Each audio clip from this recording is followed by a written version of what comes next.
Yo, what's up? Goodness. Yo, what's up? It's Demonator_4 or Demonator What If with today's banger video.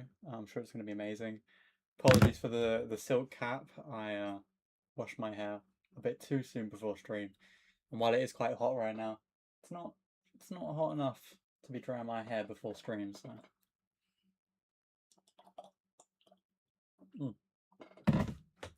plan for today: twice things.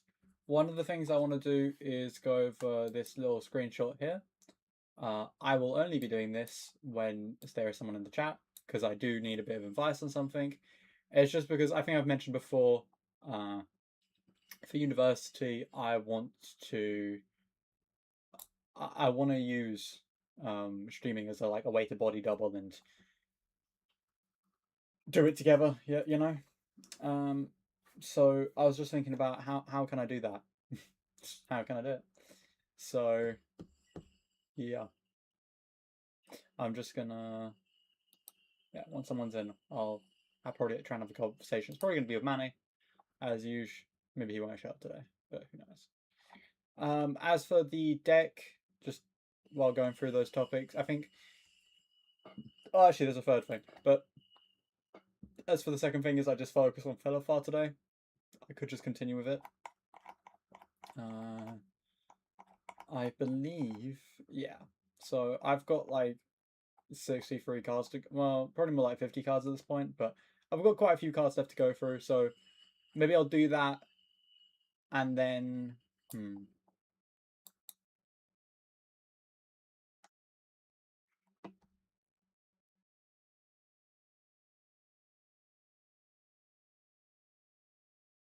do that for a bit and then react to the videos. I think that's what we're gonna do. I think that's the way to go. Reaction channels do better than mine than going through card channels, I'd assume, right? Surely. Anyway, last time we were at was it Melancholy and Poet? I think so. All right, let's scroll down a bit. Repartee. For 2 mana, whenever you, because the card costs that, whenever you cast an instant sorcery spell that targets a creature, each opponent gains 1 life, and you.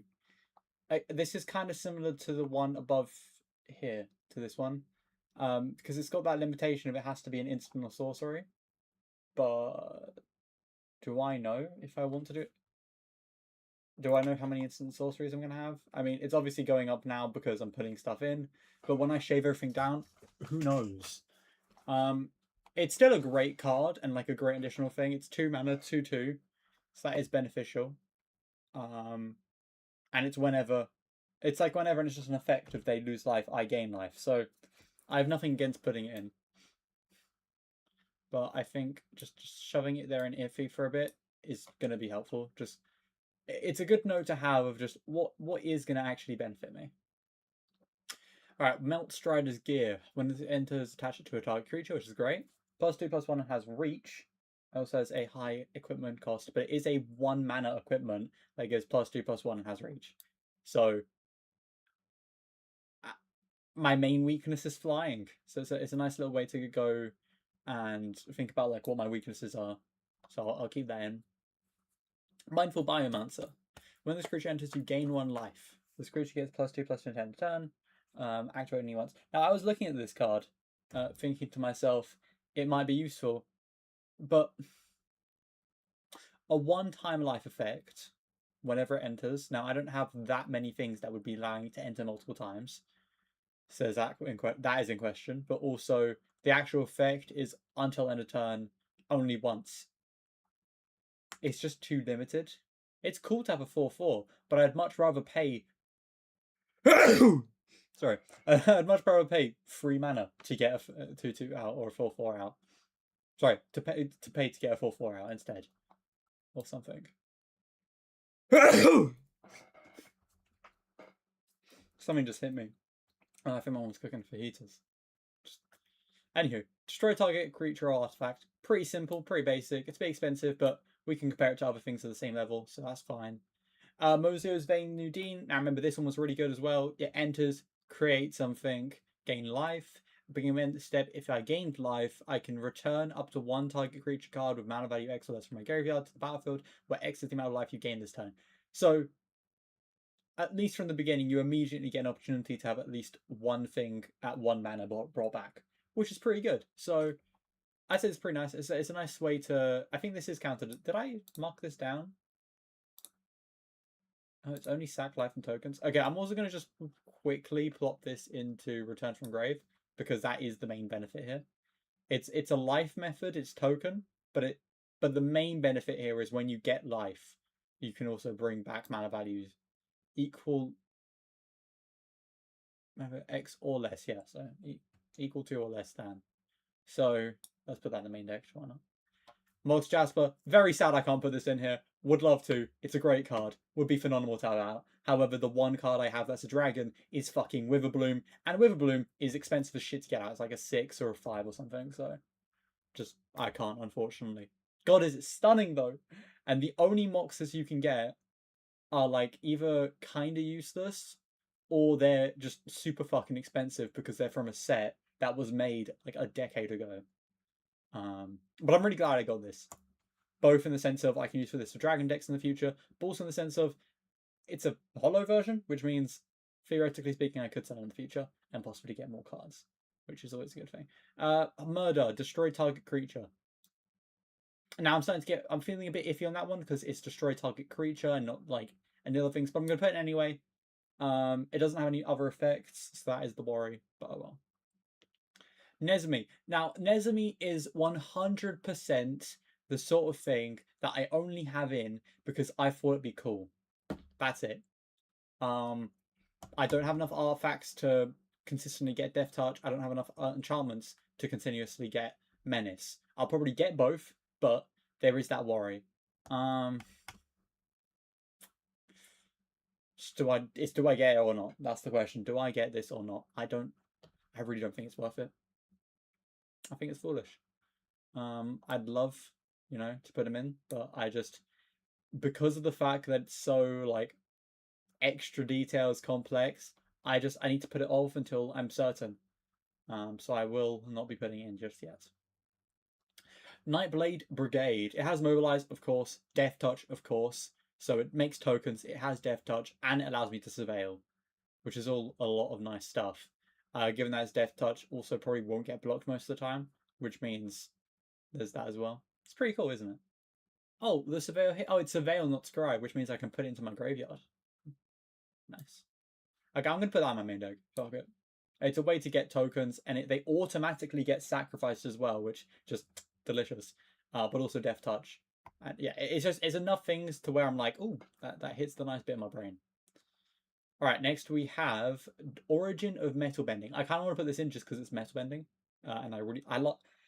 My favorite characters from Atla were Sokka and Toph. I genuinely think that Sokka's like personal stories were some of the best ones in the entire show. There's just something about his meteorite sword that just it draws me in. That whole thing was an amazing development. He's got so many cool emotional journeys. There's that maturity, that sense of stoicism. It's all being built up in this character. I wish Korra wasn't the fumble that it was. I really do. I feel like if Korra was made, I don't fucking know, 10 years earlier, 20 years earlier, it would have been better. It would have been so much better. I'm just thinking, imagine if it had the same writers, like a more mature writing cast, a more fuck. I think an Eastern writing cast would probably be better. And when I say Eastern, I don't mean like American Eastern. I mean like full on. Get fucking Hideo Kojima on it or something. I don't know. I'm trying to think of someone, but God, it's such a disappointment. I would have loved to see the world push towards the idea that bending was like non-benders were worth something. Um, Either go down the route of demonizing benders, or the exact opposite, where they're like complete leaders and benders mean nothing. Sorry, non-benders mean nothing. And it would be so cool to have had Sokka as like a key figure, like a military strategist or something. Maybe he's the fucking president. I don't know. I just love, I love Korra, man. Korra, fuck no. I love Sokka. I love Toph as well. Toph is awesome, and somehow they managed to keep Toph's stuff, which I'm so pleased about. But like in the main series, she made metal bending. That's just class. But also she's funny as shit. She's funny. She uses her blindness. She may be blind, but it's not like a setback. It's just something that she has. But it's not like it's no. Sorry, I take that back. It's not just something that she has. It's something that actually impacts the story.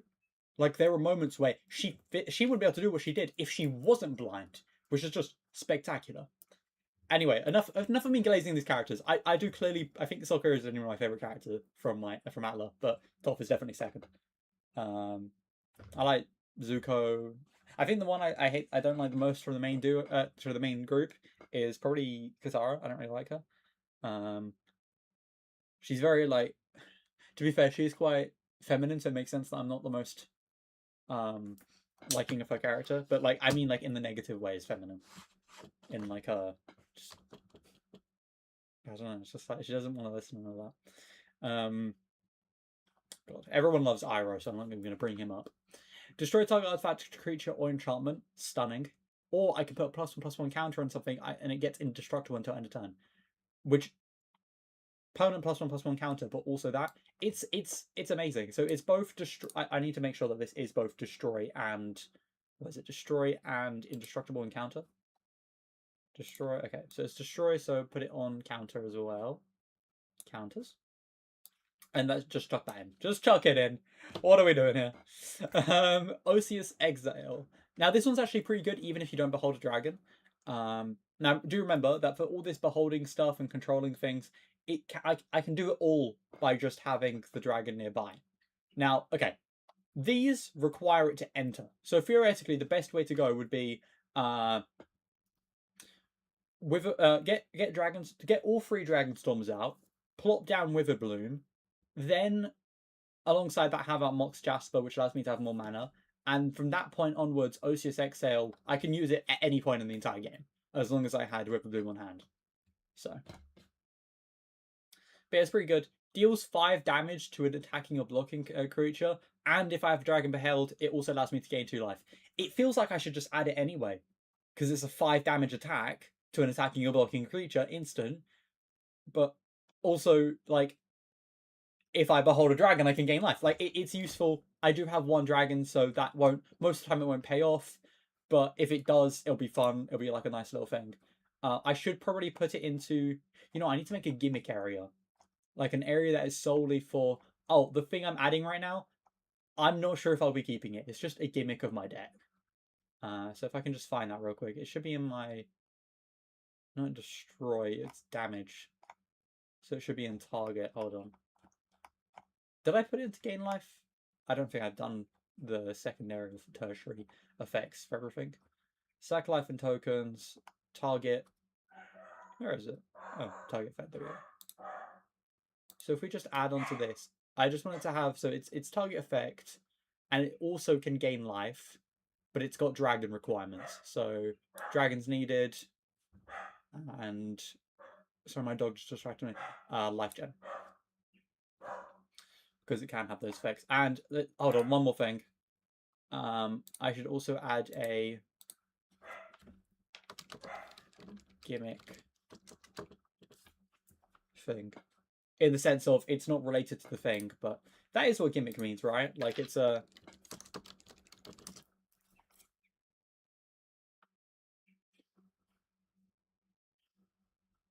They often lack real, lasting, or intrinsic value. So they don't have much. It doesn't have much intrinsic value to my deck, but it does. It's like a neat little thing to have, and if it does pop off, it feels good. Okay, back to work, so to speak. See, a lot of these are gonna have a gimmick value. Like Ang here, I would count this as gimmicky. Did I just? Oh, there it goes. A lot of the land things are gimmicky. This earthbending shit is pretty gimmicky, but yeah, I'd probably put also. Problem is, there's going to be a lot of overlay between gimmick and dragons required, so I think I'll just continue on and not think about the gimmick side of things. Actually, no, this is gimmick, I would say. Like, yeah, it's cool. It's like a cool notion. Oh, you have to reach this point to get these things. That's pretty cool. But at the same time, why not just have something that has both those things in the first place? You know? I don't know. Okay, next we have Prison Sentence. Scry 2, and the enchanted creature can't attack or block, and its activated abilities can't be activated. So, it's pretty nice. It basically means that my opponent doesn't get to use their thing, and if they don't have sack, Well, it's completely useless. So I guess, yeah, let's just put that in. Sorry. Rapier's Wit, target creature, it's your turn. If it's your turn, put a stun counter on it. Oh, pardon me. Then you get to draw a card. So, yeah, pretty nice. Pretty standard stuff. There's nothing like special about it, but it's not like a bad thing to have or something. It's the same as I think there was another card previously that had like a target effect, and when you used it, you got to draw cards. So it's like the same thing. Okay. Reckoner's Shakedown. Target card. Opponent. Oh, I remember this card. Reveals their hand. You may choose a non-land card from it. If you do, the player discards that card. If you don't, you put +1/+1 counters on a creature or vehicle you control. Sorry, two 1/1 counters. It's good. I mean, automatically you're gonna turn your card from it's automatically minimum like a 3/3. So positives there. Or you can get them to discard something that might be potentially super useful for them. It's a bit expensive. I can't do it during their time, so there is the idea that I theoretically couldn't like remove someone's card if they're about to use it. So there is that.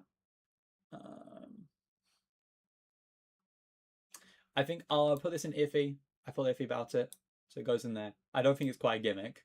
Put that into the main deck. It's going to be there. I'm not sure about it, but I'm not going to talk it down yet. Not just yet. Return to action until end of turn. It gets +1/+0 life link, and when it dies, return it to the battlefield tapped under its owner's control. Again, these are all great ways to get around sacrifice things. I think I have something that automatically makes me sacrifice at least one thing I own every turn. So this sort of thing would be helpful for making sure that it doesn't just kill my ass.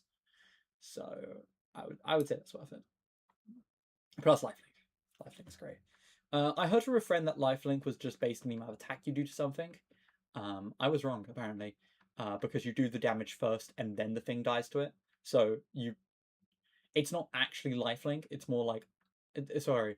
I feel like I think of it as lifesteal, but it's not lifesteal. You know. Target creature you control deals damage equal to its power to target creature an opponent controls. Target deals damage equal to its power. Damn, that's pretty nice. To be fair, that's not too bad. It is to a creature only. So if my friend was building up like a massive beefy fucker, this would be useful. This might be a way to like stop it for a round to be like, hey, you can't block me this round because you'll lose your good guy. But I feel like it's a gimmick. I'll be honest with you, but I'll put it in anyway. The bonnet is charming. Does good things for a forehead and chair. Yeah, it's pretty nice. I'm gonna put that into my main deck for now. I feel iffy about it, but it is what it is.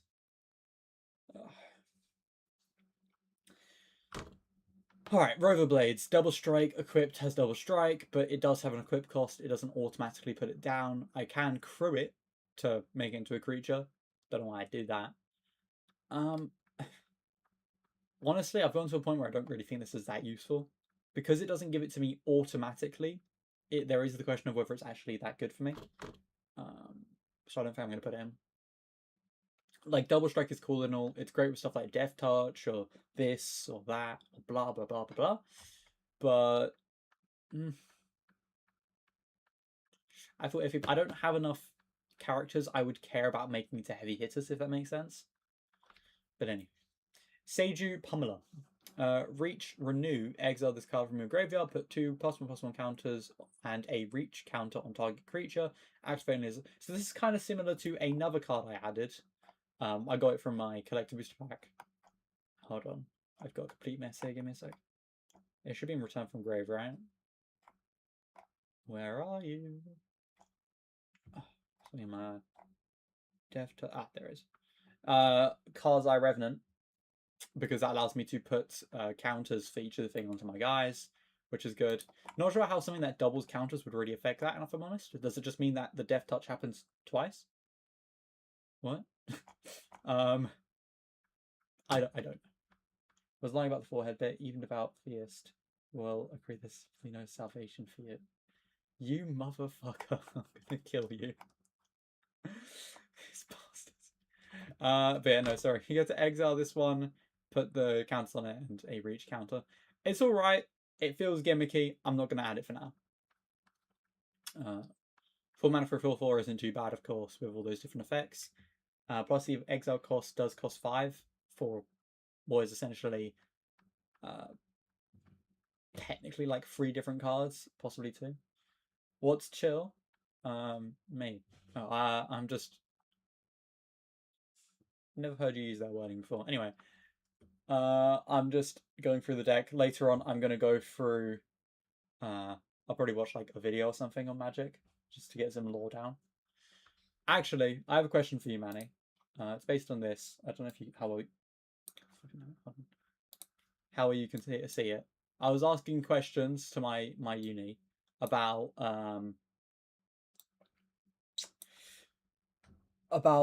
doing streaming when I'm at uni and having it be like having so I do my work on stream, if that makes sense.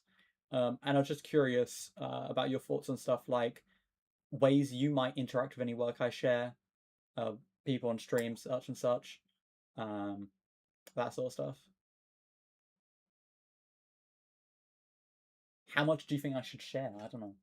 My thought process was going to be I get like my fucking uh my portfolio, no, my project. I'll be working on my project slides, not using slides but that sort of thing, on stream, or I'll do drawing on stream related to it. Maybe I'll pan my camera down as I'm modeling or doing whatever on the table.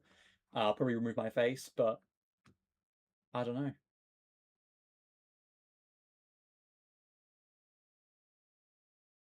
I forgot to fucking do this on my email back to what do you anticipate.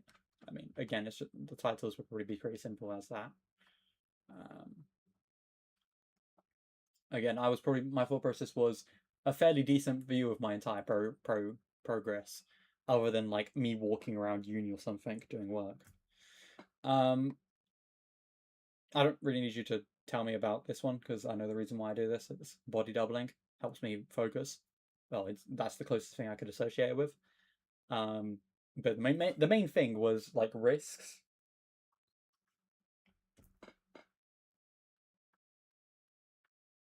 But just curious about what your thoughts might be on that.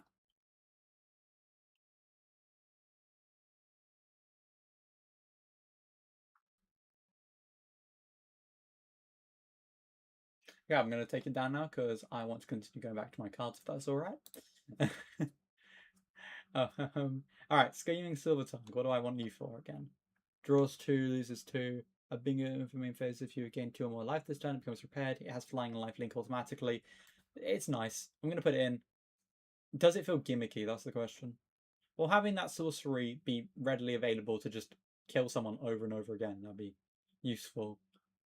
If they have like 2 life left or whatever is going on here. Having another flyer is also great. Lifelink's great. Yada yada yada. Especially with my counter build.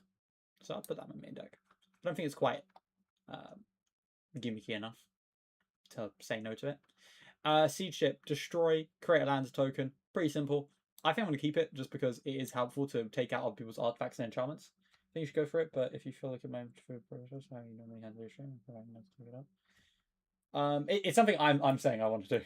It's not something my uni's telling me to do. The main reason I do it is because of body doubling. It's basically because I find that when I'm working with the presence of someone else near me, I find it a lot easier to focus. Be it for uni, be it for doing stuff.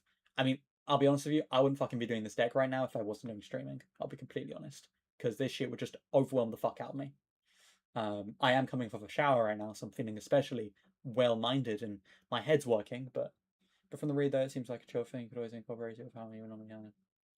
Yeah, that's kind of the idea. I mean, the main change would just be, most of the stream would be my work, but also I'd probably remove my face just because sometimes I get a bit self-conscious. I get a bit worried about what my face looks like, or I like looking at this. I don't think narcissistic is the right word, but I do find myself sometimes leaning over towards how my face looks. I feel like there's a weird benign curiosity. But yeah, so I'd probably just remove that. That's kind of like the only change I'd see. I mean, the main thing I felt like was worrying was just how would it be perceived. Sorry, from what she said, because I had some other worries about it, like plagiarism or what would it be looked at that way? But also, my other worries were, from what she said, were how would it be in chat? Obviously, you're a lot around. Maybe there'll be more future in the future. It's in a couple months, so there's a chance there are more people in the future. Which means there's just a question of like, what would people like? How do people interact with that sort of thing? I don't think it's common enough though. Your face is what keeps me here. I appreciate it, man. I appreciate it.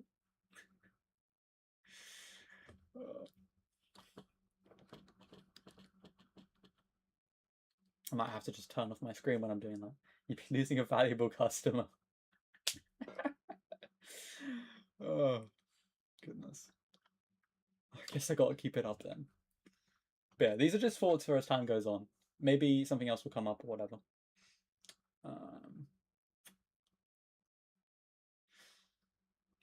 Also, I might be getting a laptop soon. I'm doing DSA. It's like a disability thing. So it might end up leading me to getting like a laptop for like 200 quid, like a £1,600 one for cheaper, which is gonna be great. Hopefully, that'll definitely help me when I'm back at uni. Send in the pest. Each also means I can't start slurring all of a sudden because it'll be connected to my uni.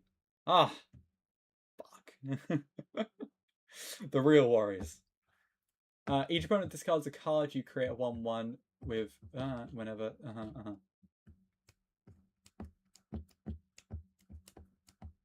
It's just good, isn't it? That's just objectively just a good card. It fucks up their motion, and it gives me a sacker. Shared Roots, beautiful card. Search your library for a basic land card, put it into the battlefield, tap, then shuffle. It's a 2 mana, which I think I have like Cultivate or something, which is a 4 mana, 3 mana variant of that. So it's a nice way to get that. Shredder's Technique. I'll be honest with you. I only bought this card, and I also bought it for way too much than it was because I bought it on eBay like a fucking nonce. But I only bought it because Shredder looks really fucking cool in it. I do like me some Teenage Mutant Ninja Turtles. If I just check real quick, where did I put it? You can't actually see behind me. Hold on. If we look at my thing behind me, and if you zoom in where oh, fuck's sake, I can't do this properly. On that middle shelf, you'll see, like right there, I've got Teenage Mutant Ninja Turtles comic. I grew up on Teenage Mutant Ninja Turtles. That was one of the things I really liked as a kid. Back in the days, I had like a whole fucking binder of a bunch of different trading cards. And even now, I still like it. Given that I bought this for myself. The Last Ronin. This, by the way, is absolute class. Highly recommend. Really good book. This is also what I come here for. Bullocks, wanker, sod, willy, pisswater. I think I've only said what wanker, possibly. I've said cunt probably more frequently. But yeah, highly recommend. It's also really cool for just like going through like comic art styles and just trying to take them apart and do stuff. Oh goodness, it's been a hot minute since I looked through this. You can even see like the art styles that went into the Magic the Gathering collab, which, you know, I didn't really care for this art style, to be honest. I don't really get why they chose it. I just a great manga though. Manga comic. Do just know it's a bit sad, a lot of it. So if you can't handle sad stories, probably shouldn't check it out. But otherwise, I adore it. Great book. I bought it because I saw like a bunch of stuff about it, and I was like, you know what? I love Teenage Mutant Ninja Turtles. Loved it as a kid. Let's check it out again. And it really feels like something that a pre-existing fan could get into and just be like, oh, that is a great continuation. If you want some, hold on, real quick. If you want some more proof of me, my camera's fucking tiny. I have this like Lego area, but also down here, I have like some old toys I have. Ignore my complete fucking mess. Apologies. But we've got Donnie. I've got some of like the new Lego and shit. I say new. It's new for me. I'm just an old man. Got this Mikey. I still have no fucking idea where this model's from, I'll be honest. Didn't know it when I was a kid. Don't know it now. Just some random shit in here, to be honest.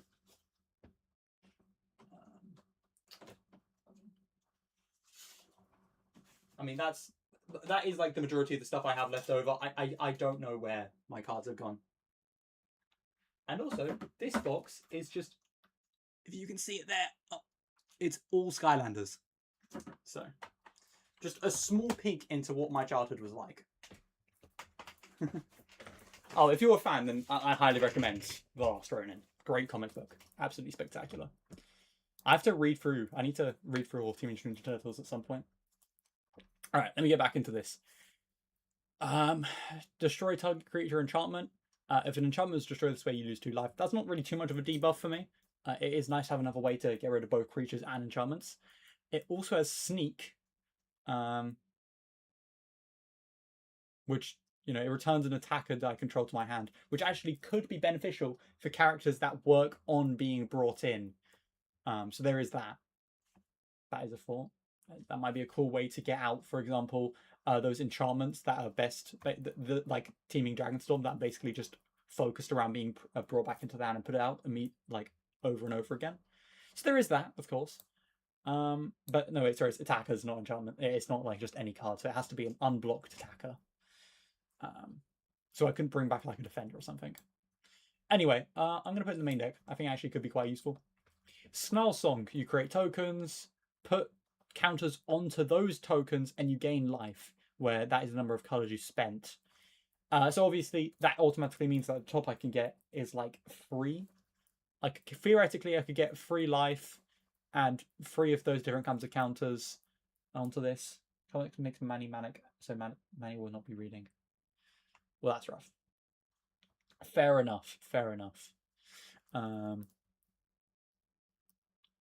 It's a great book though for like friends and family if you ever wanted to see if you could get someone else into it. But yeah, you create those tokens, you do that. It's kind of cool, but it's gimmicky. I don't really see a reason to add it. Social Snub. God, I love this card. I love the meaning behind it. It's so daft. Either it's because you're feeling good about bullying someone, or it's because she came back and killed one of them. Anyway, when it's cast by your card, so you can make 2 of those. When you control a creature, you make a copy. Each player, including yourself, sacrifices a creature of their choice. Each opponent loses 1 life, and you gain 1 life. So theoretically, you could just use this to get rid of some shit card you have, and then just fuck everyone else over. Plus, you're already a sack build, so the sacrifice is going to benefit. Yada yada yada. Overall, honestly, works pretty well. You know, make every opponent lose 2 life and make yourself gain 2 life. But you do have to sacrifice 2 creatures, so there is that. But yeah, the question is, to be fair, if I just didn't have any creatures out, could I just make other people sacrifice their stuff and then... Anyway, just food for thought. I think it does. I think I would be allowed to do that. I'm not fully certain. Spirit Call Enthusiast. 1 or 2 creatures get +2 and +2 until end of turn. Whenever you 1 or more tokens you control enter, this creature becomes prepared. Now I've got a lot of tokens coming through, so that's not too bad. Not too bad. But how much do I care about that effect? You know.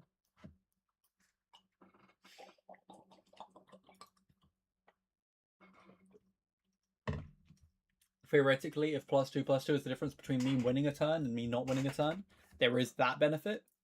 But it does require tokens to come in, so there is also that. Although, I will say, it says whenever 1 or more token enters. So, like, theoretically speaking, I could do this multiple times a turn. If I made a token come in each, like, phase or whatever section. Yeah, it does, for sure. I can just keep repeating this one. Plus, the disposable creature doesn't specify it's a non-token creature, which means I could just use my tokens, which I want them to die anyway, so it works either way for me. I kind of want this, but I do feel like it's quite gimmicky. I'm not sure. Okay, Stalwart Successor. Now, if I remember correctly, this one was really good. Also, it literally has Felothar as the picture. Surely it's good for her. It's a menace. Cool. Whenever 1 or more counters are put on a creature you control, if it's the first time counters have been put on that creature this turn, put a +1/+1 counter on that creature. So it's the only way I can double the amount of counters I do, you know? At least once. And it does say this turn, which means I can just keep doing it every turn. That's going in my deck. That's just too good. It just works too well. Alright, Stirring Hope Singer. Whenever you cast an instant or sorcery spell that hugs a creature, put a +1/+1 counter on each creature control. I'm putting that in. Even if I don't have that many instants or sorceries, it's objectively good for my deck. Story Weave. Put a +2/+1/+1 counters on target creature you control. Or you can put 2 lore counters on a target saga you control. Next time one or more enchantment creatures enter the battlefield under your control this turn, each enters with a 2 additional +1/+1 counter on it. So obviously the goal with this one would be to take something like, let's say, Teachings of Kieran and like speed run it, get yourself into a Kieran touched Orochi, which means that it automatically becomes what, a 3/3, 2 additional 1/1. So yeah, it automatically becomes a 3/3. I don't think I've got enough enchantment sagas in though for that to affect me. I don't think I don't even know if I'm going to be adding Teachings of Kieran, let alone any other ones.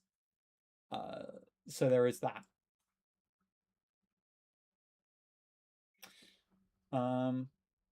The counter effect is nice, but it's not that good.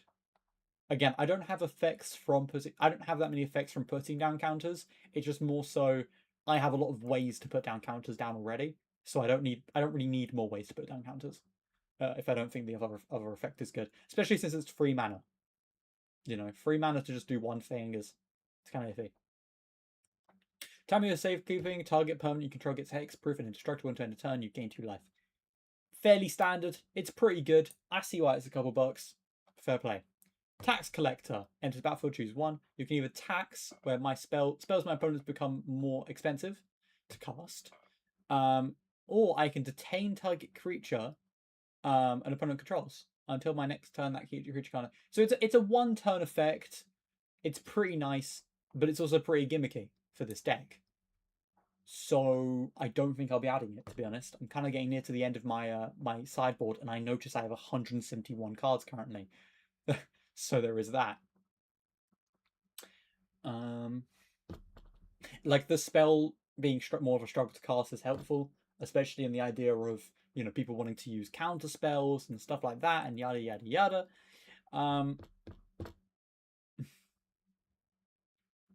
It's a great way to set up something, you know, and to fuck someone over. But it's a 1-turn thing. That's the problem. It's a 1-turn thing. So I think it's too gimmicky for me to add. All right, next one. Teaching the Kieran. Mill 3 cards. Create a 1/1 colorless spirit token. Put +1/+1 counter on a creature you control. Exile it. It becomes Kieran Touched Odachi. Whenever it attacks, I can either exile a target creature card from a graveyard to create more tokens, or I can exile target non-creature card from a graveyard to put a +1/+1 counter on a target creature I control. Like, it's not bad. It's not bad. It does fit in with. I'm going to have a lot of stuff in my graveyard, but do I really want that? You know, like, do I care enough? Not really. Teeming Dragonstorm is next. Great effect. Is it 4 mana worthy? I don't know. I really don't know. 2 creature tokens that are both 2/2. That's pretty nice, but it's 4 mana.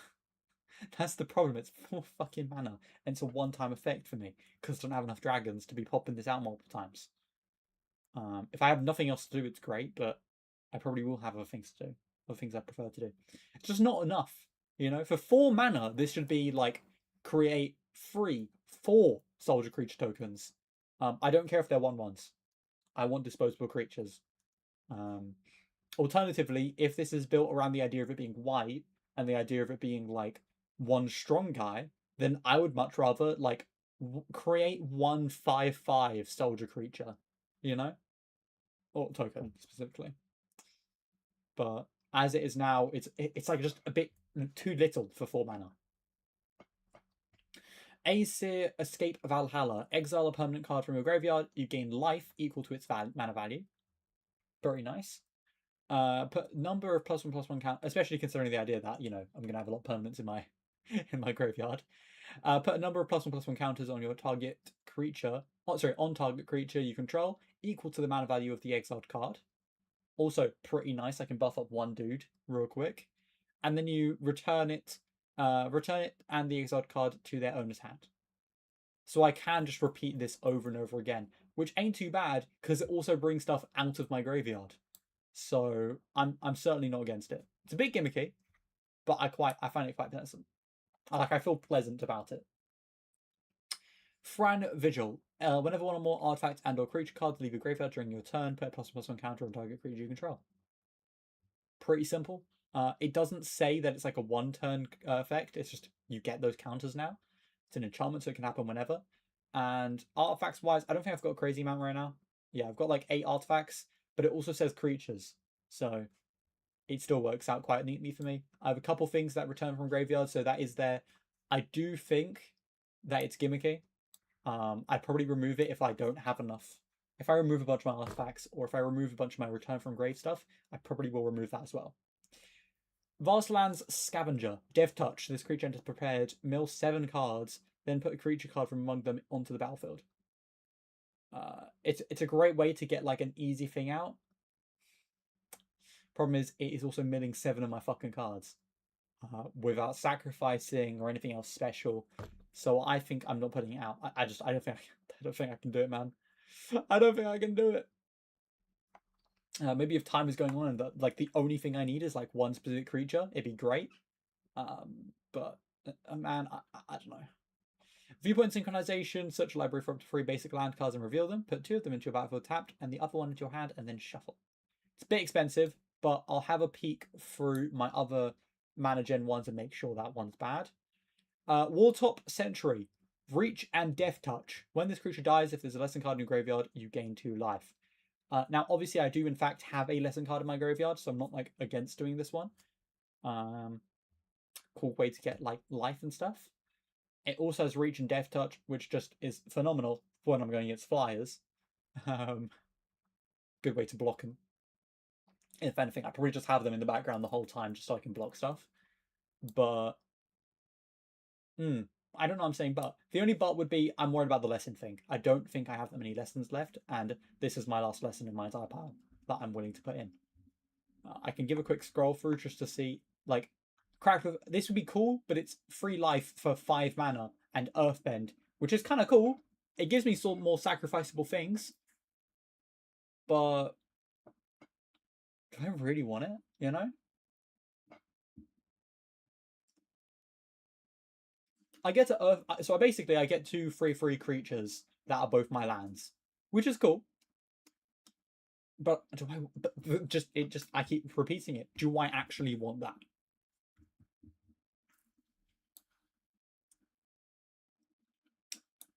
Tax collector. Tax collector is a human advisor. Ends battlefield, choose 1 tax until your next turn. Spells cost 1 more to cast. For your opponents. And arrest, detain target creature and opponent controls until your next turn. That creature can't attack or block, and its activated abilities can't be activated.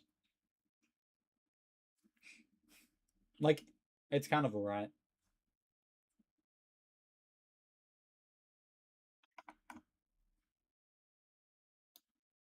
I'm gonna just make sure it's in gimmick, but I'm gonna put it into my main deck.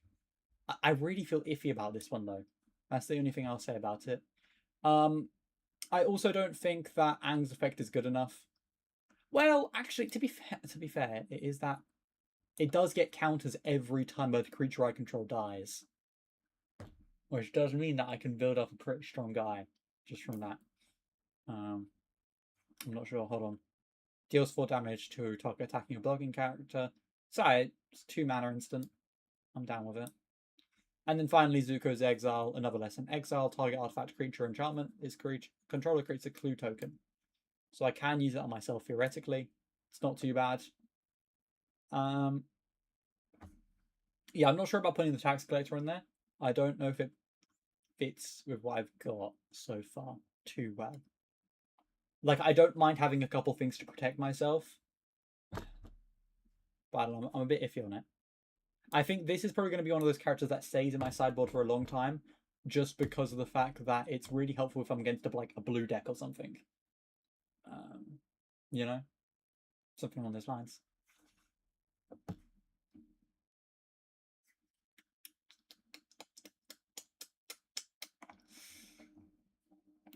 Hold on, let's have a peek. How many lesson cards do I have? if I've made any sense. I'm just gonna move on to that. My lesson cards.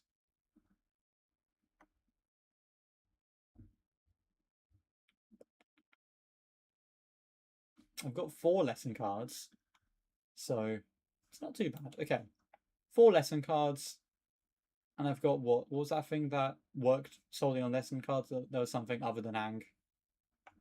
Oh yeah, Walltop Sentry. So it should work for that.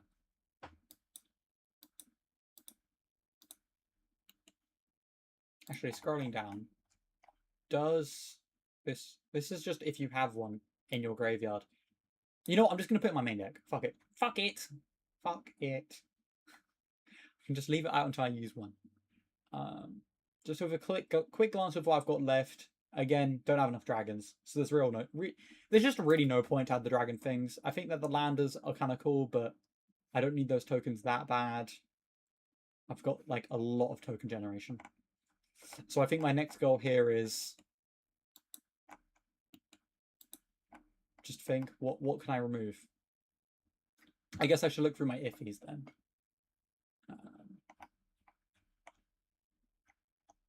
Or should I do my lands now?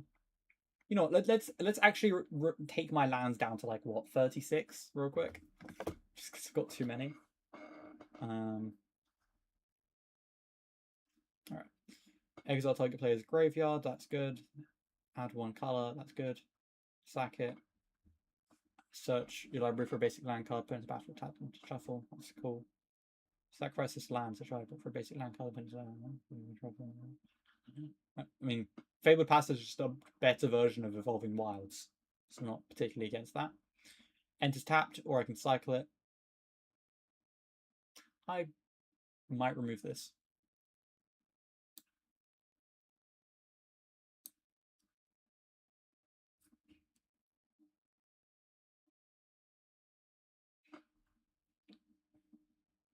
Sacrifice creature, draw a card, which is tapped. I might just remove a bunch of cards that just enter tapped with no other effects. Deals 1 damage. I don't really get why certain things are the way they are, but alright. Oh well.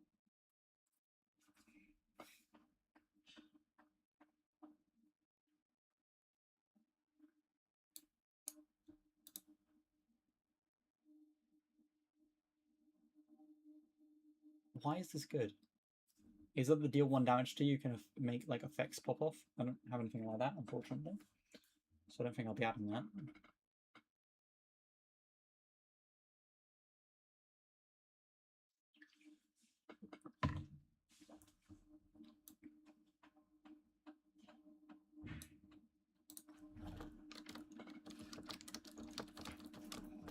I'm just gonna make a quick pile just so I can put all like my shit lands that I don't really care about into it, just to see how it ends up being.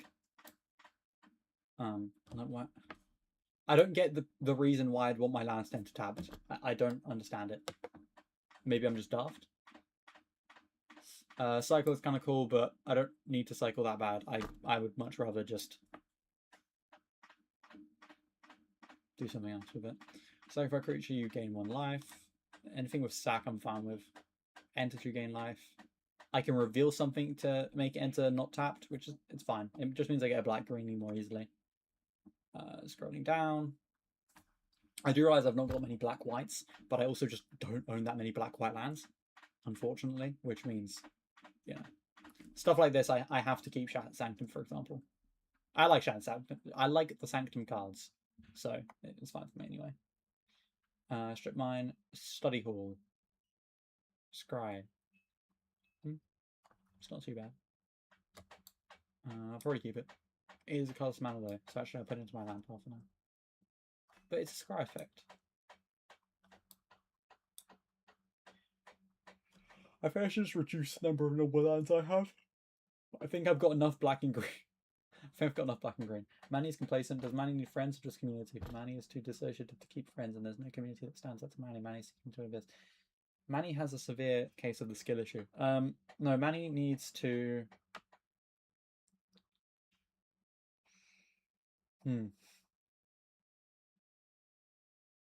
Manny needs to spend a lot of time just scrolling through random sites and seeing if there's just something that randomly peeks out to him.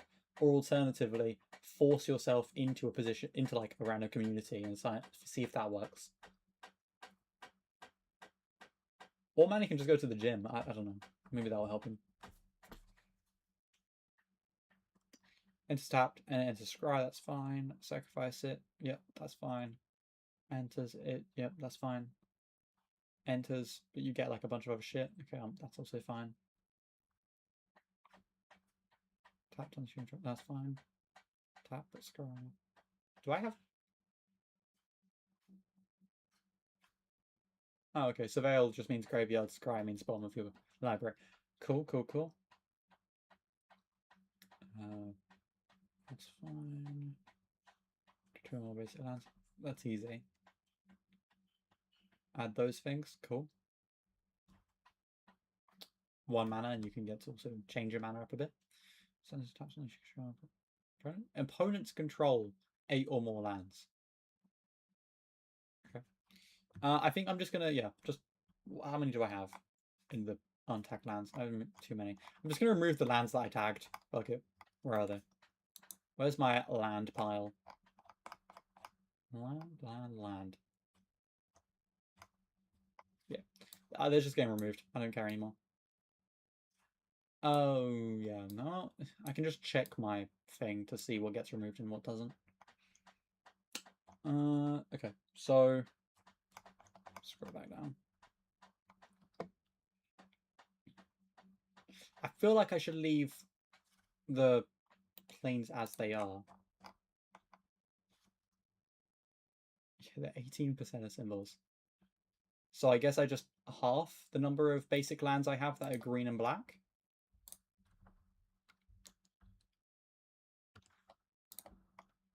Something like that.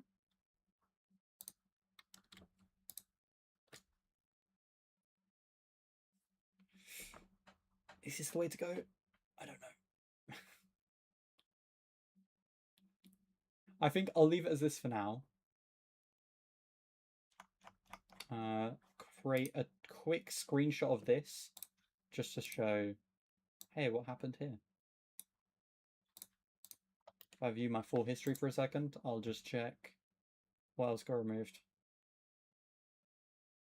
Just these? Okay, cool.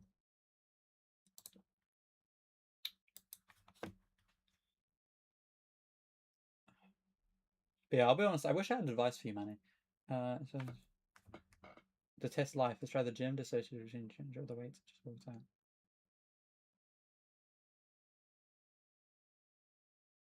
I'll be honest, I feel like I'm talking to an old friend of mine who stopped being friends with me because apparently I outed him as gay. I will never stop telling that story, I can't lie. I didn't actually out him at all. He outed himself, which is quite funny to be fair, but oh well. Hopefully he doesn't ever see this.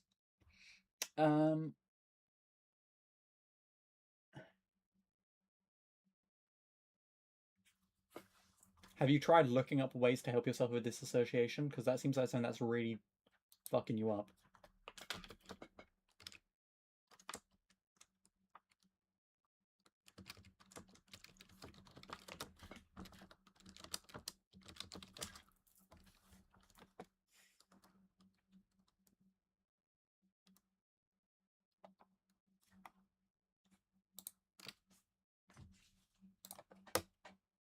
Keep a journal, try visualization, try grounding techniques, think about practical strategies, make a personal crisis plan. Talk to people with similar experiences. I mean, I sometimes do it, but I wouldn't say I do it enough to say that I can be a similar experience. Look after your well-being, dealing with stigma. Crisis plan.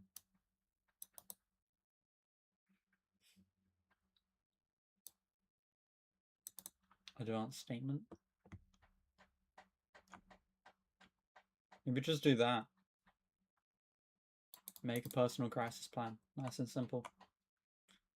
Plan out, when I'm in that situation, what am I going to do? Maybe overly focus on the positives, because only do it when you're in a positive mood, just to clarify. I believe that's what that's just trying to say. Like, don't do it when you're just, you know, whatever else.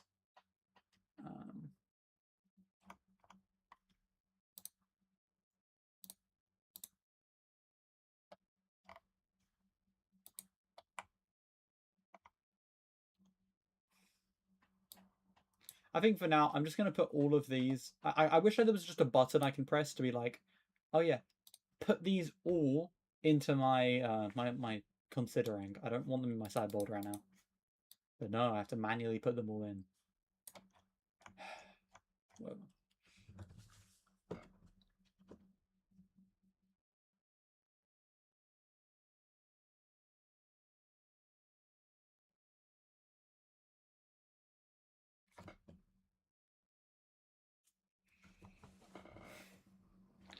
okay, let's break it down. What do I need to remove the most of? I think the main focus needs to be creatures because I have, what is it? 63. Yeah. Okay.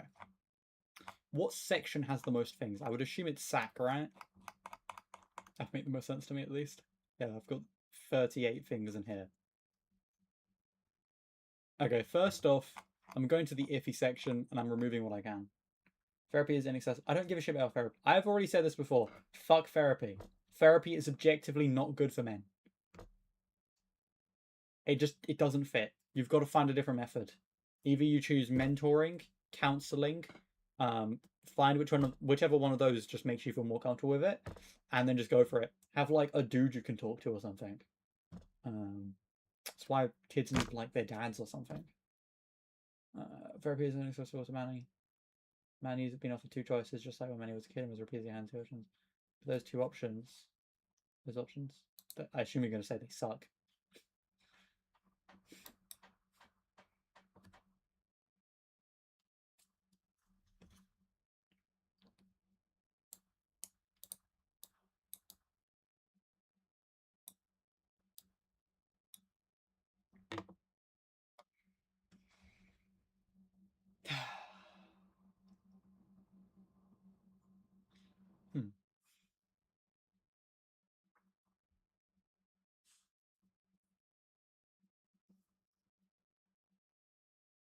I don't like this card. I just don't want it. Being Rock keeps Seville 1, and you can sack it to return a creature card from your grave. I think that depends. How many things do I have that allow me to return from grave? I hate the way they've ordered this stuff. I want to just be able to type in whatever section I want to look at and just automatically go there. It's such a pain in the ass. I've got 12 fucking cards. I don't think I need the expensive Bloodheart engine. As much I love it, but it's not worth it. Additional cost to cast it, Behold a Dragon. I'll pay 1. So it's not bad. I'm just trying. I need to look at the other target cards before I choose in this one.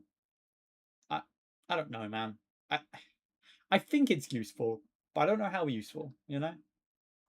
And Gilded Goose is one of my few methods. Actually, is it still a few method for flying? Do I not have more flyers? I feel like I do. Okay.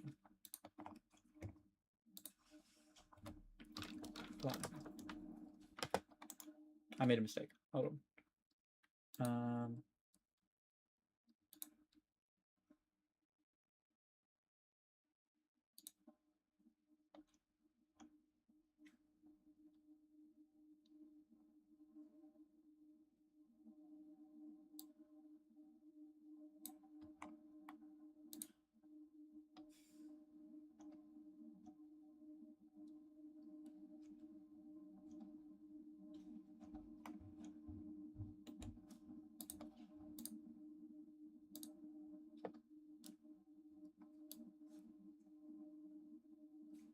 Why does it not have my...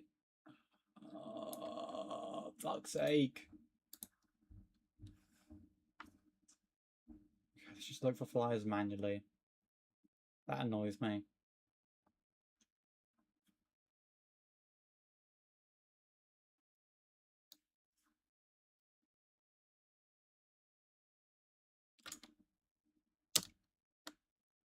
Sorry, getting pissed off. Give me a second. Change tags. Flyers. Save. Will it give me my flying shit back? Yeah. I'm going to put wall-top sentries in there because they basically do the same shit as flying. So it's whatever. At least in my specific circumstance, they help me with that. I have a lot of destroy cards, so I'm willing to get rid of some of these. I think stuff like destroy creature for 3 mana, probably not that worth it, you know? I'd much rather use, instead of this, I just use Lucky Offering, you know? Well, no, that's an artifact. Destroy creature for 2 mana and you lose 2 life. That's destroy target artifact enchantment. What's like just a destroy creature thing? I guess they mostly are that expensive.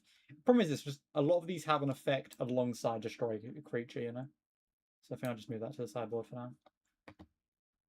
So that was the only thing I wanted to focus on from there. I just want to find more flyers. That's what I want in all these instants and sorceries. Yep, you're a flyer, I know that.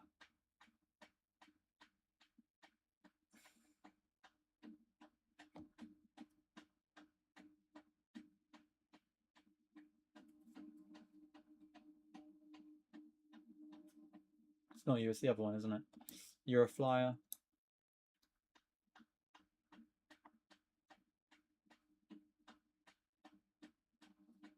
It's definitely becoming a moment where it's like, oh, I can probably remove a guy that I mainly only have for flying. Some cards just don't appeal to me. That's the problem. Like, I'm super fucking biased.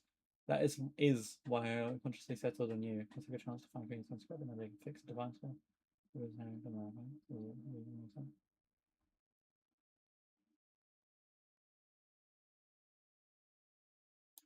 Fair enough. I mean, currently the community is just me and you most of the time. But hopefully one day it'll be something you'll be pleased to be in. I'm not gonna like deny what you're saying. I can't lie. Even when I find myself in a good community, it sometimes just crumbles around me. But maybe I just didn't choose. That sort of shit just makes me think. Oh, I think I just didn't choose right from the beginning. Surely, because there's no fucking idea. There's no fucking way that these people are just like that. You know, I refuse to believe that. You're a flyer. I think I can remove that guy. I just don't like. I don't like the golden goose. It's useless. Like, okay, and I know the use of it.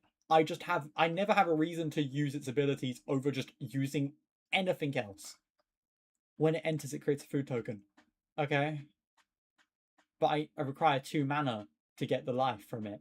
Now, I could tap this guy to sack it, but I don't have any other flyers, so I never get to use that ability. Which, yeah, maybe now that I, have the whole thing, I could use it, but ugh, I don't like it. Just don't like it. Hold on, you're just going to my sideboard now. I'm not feeling it.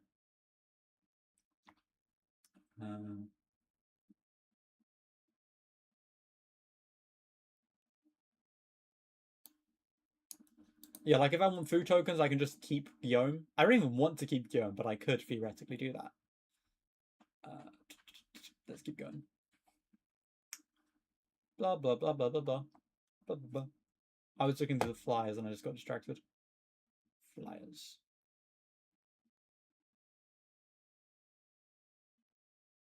I'm glad I just had to look for one individual word. I don't have to like look for anything crazy. And it has reach. All right, you're going in flyers. Don't care.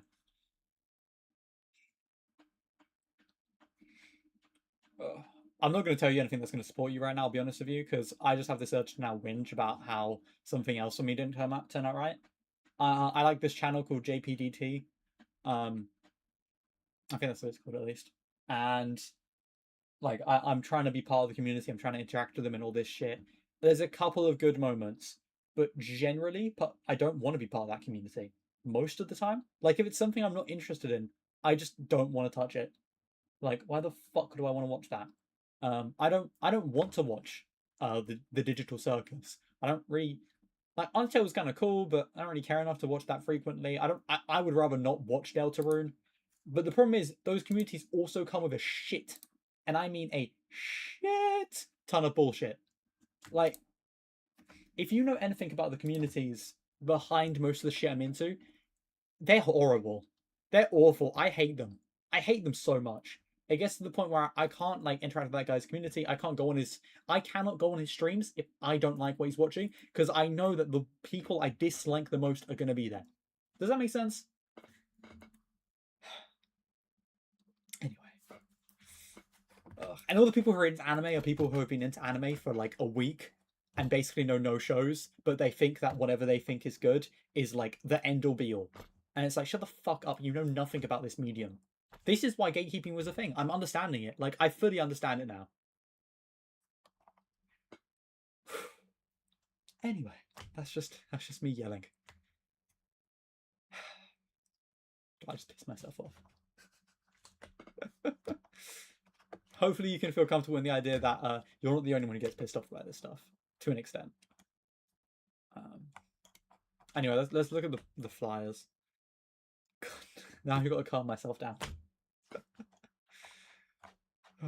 Flyers. Alright, we've got 9 flyers. I think they're all relatively good. There's just something sexy about Karzai Revenant. Flying, Death Touch, and Lifelink on a on-target creature. It unfortunately says on-target creature, so I can't just choose multiple different creatures to get different things. But you win some, you lose some. You win some, you lose some. But a flying Death Touch Lifelink is also pretty nice. A flyer that you, even if you had a flyer, wouldn't want to block, which also will lifelink you for free every single time, and it will get stronger every single turn. It's just amazing. And then on top of that, I can just later on, if I am having problems, I can just take whoever is my strongest guy. I'm just like, oh, you are now Karzai Revenant. Congratulations. I actually just thought about something about this card. Technically speaking, this card, if a card for a new ability is put into your graveyard during your turn, you can activate that ability if it do so before any other player can do it. Oh, interesting. That's good to know. I just had a thought to myself. Could you not use Karzai Revenant? Why can't you split the counters up? It does say promises on target creature. It's very much a end or be all. It's only on one target creature. How frustrating. If that could be put on multiple characters, that'd be just phenomenal. Like, you put a flying on one of your Death Touches, Death Touch into one of your flyers, and then Lifelink onto one of those guys. It'd be just wonderful. But yeah, you lose some, you win some. Also, if it gets blocked, since it's as a sorcery, if a counter spell or whatever is used on it, does that mean that it still does it still get exiled?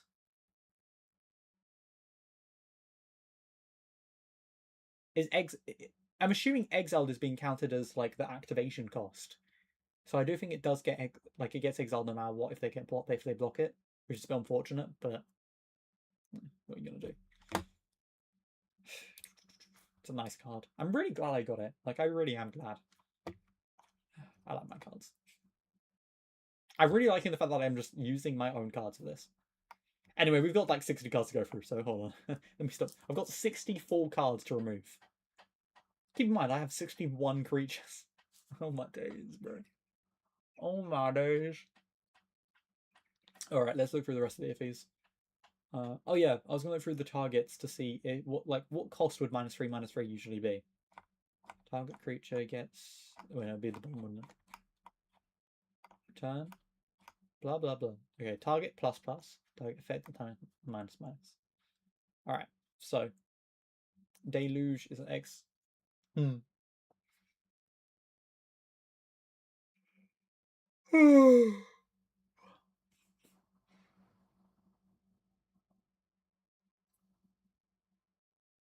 I think because of Lethal Exploit, it's actually not necessary to have it.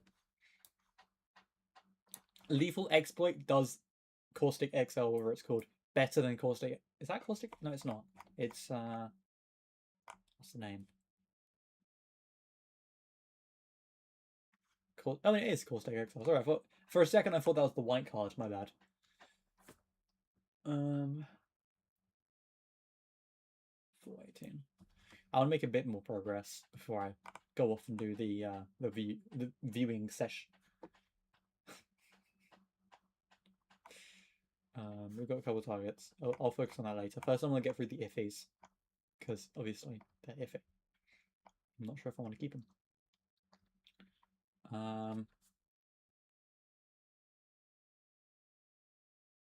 I think I'll leave Assassin's Trophy for when I go through the Assassin stuff, just to see... Oh, sorry, for when I go through like my instance and target murder, destroy effects, just to see if it fits in, or if it's like just pointless uselessness for even extra mana. Awakening Zone, it is an upkeep token every time, even if it doesn't have an actual like attack level. Plus, whenever I sacrifice it, sorry, when I actively sacrifice it, I can get mana, which has positives, because I'm not sure how much mana I'm going to be able to get. If I was able to open up like a pack of Avatar and just fucking got the mole. What is it called? Mole cub? I'll go for it. But that's like the only reason Cracked Earth technique is iffy to me. At the beginning of your end step, create a number of food tokens. It's just every end step based on the number of creatures that came in. Like, it's just not bad. And I can sacrifice some food to give someone indestructible. It is useful. I don't know. I don't remember why I don't like this guy. There was a reason. I just can't remember. Let me read through it again just to make sure.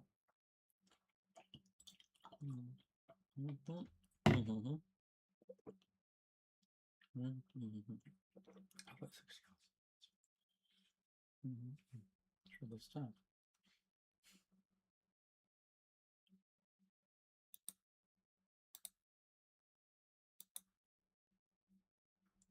Let's just check the details just to see what rulings have been added. Whatever you do, don't eat the dish. What the fuck is this? Now I want to tell you. Thank you for talking in advance for when I actually feel anything. I mean, it's fine, don't worry. I enjoy talking enough to where I don't need thanks for it. So, when you do feel something, no need then.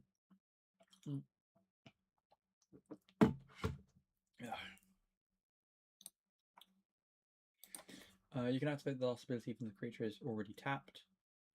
Okay, cool. Second ability would count Gnome itself on the return it enters the battlefield. That's cool. Counts all non-token creatures enter the battlefield. Creatures okay. What if you don't need the dish? I don't understand this one. Did someone fucking eat one of the cards? Genuinely, did someone eat the cards? I don't really want to look it up, to be honest. Food is an artifact type, even though it appears on some creatures. It's never a creature type.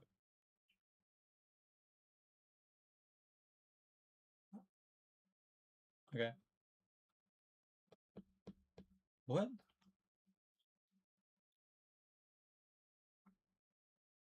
I'm confused.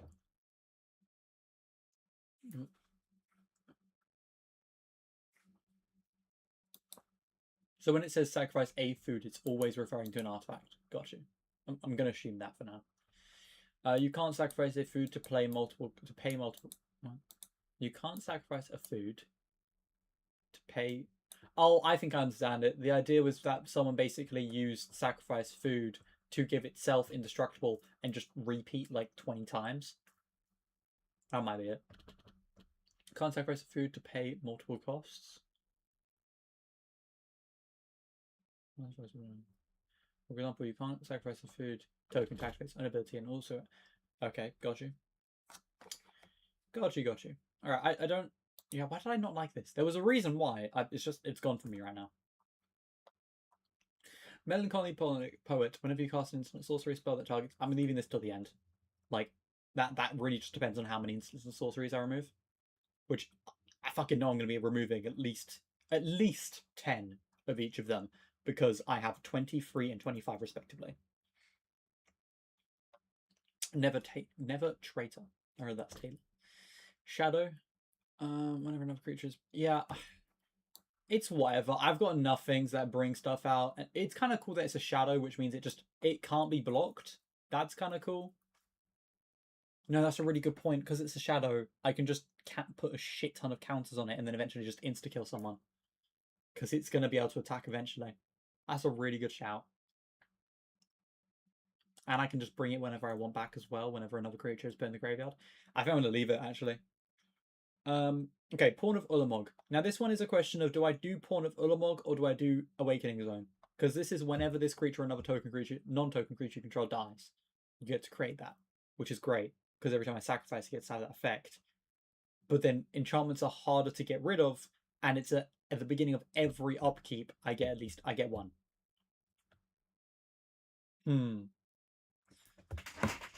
I don't know. Both get me mana, but creatures are a lot really easy to get. I think I'm going to get rid of Pawn of Ulamog, to be honest. Question, why is Pawn of Ulamog... €1.22, but Awakening Zone is 34¢. I'm lost. Am I missing something?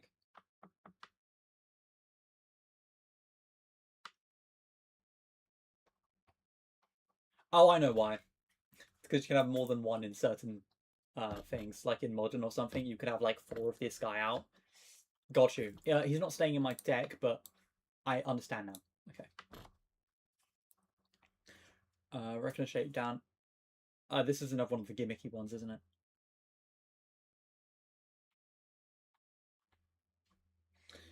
Target opponent reveals their. I literally read through this like a couple minutes ago, as well, and I'm already losing it. You may choose a non-land card from it. If you do, that player discards that card. If you don't, that's all. I think I'll leave that one a bit longer just to make sure. But maybe when I go through my sorceries and all that shit, I'll probably go through it then. I kind of wish I could just decide, hey, I only want to see these things that are being tagged. I only want to see my instants that are tagged and my sorceries. I don't want to see my creatures. And it just only show me that. That'd be great. I just don't know how to do that if that is a thing. And if it isn't a thing, well then, I can't do it. So there is that. Okay. Sling Broom Druid. When this creature enters, you may sacrifice a card. If you do, search your library for up to 2. See, that's good.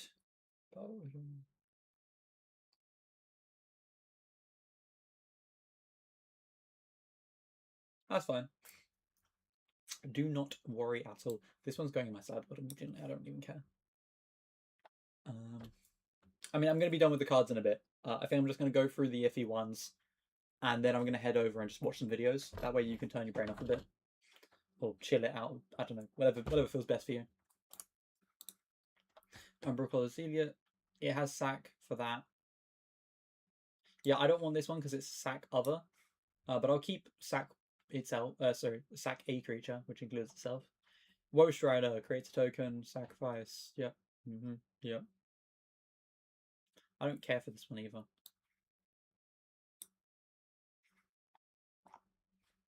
Onto gimmicks. Well, they're gimmicks for a reason, but they're genuinely pretty good as well.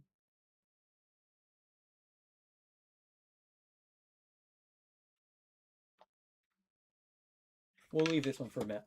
I didn't. Yeah. Okay, I'm gonna just do what I said I would. Let's just disable tags for a second. Oh fuck me, 56. Still got 57. What? It says 56. Am I being lied to? Do I have something that turns into a creature? That might be it. Any flips? I can't. Oh yeah, it's obvious. It's Memory of Toshiro. Gotcha. I like to imagine that we're summoning the idea of Toshiro. We're not actually summoning him. We're just like it is literally his memory. We got 38 land, so I'm probably gonna end up removing 2 of those just in case for later on.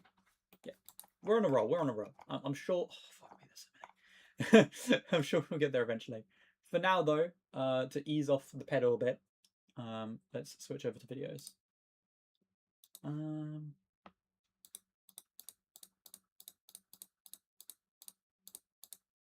I'll be honest, I don't fully remember what these videos are, so I'll take this as a moment to quickly just check through. So this is the whole March of the Machine story. I'm pretty sure we watched that already. I think I'll very quickly skip through this just to see if there's anything that they are hitting on, but I'm pretty sure I've already gone through this video or a similar one.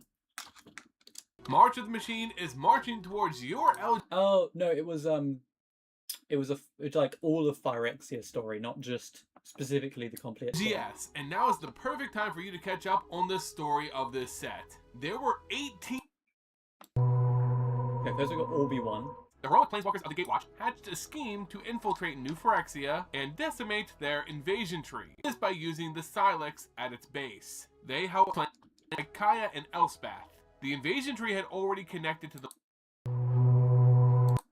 Praetor's head bounced to Elish Norn's feet as dark ichor smeared across her porcelain floor.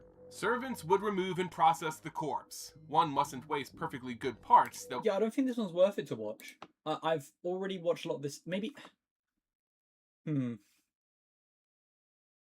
I think I'll go to. Let's go to Mother, Son, and Story, because that seems to have some Kamigawa stuff, which we looked over before. I don't care about cathartic. This is all just going to be Elspeth. Lost Leave. Yeah, some stuff is literally just going to be Elspeth, so we can ignore that. I don't know who Renee is. I don't really care either. Old Sins of New Phyrexia, and then we've got Rhythms of Life. So I guess I'll just probably skip to Old Sins of New Phyrexia once we get to about 30 minutes in. Tamio completed and driven purely to see all united under the perfection of Phyrexia, floats above her former home, the world of Kamigawa, in one of its technologically advanced cities.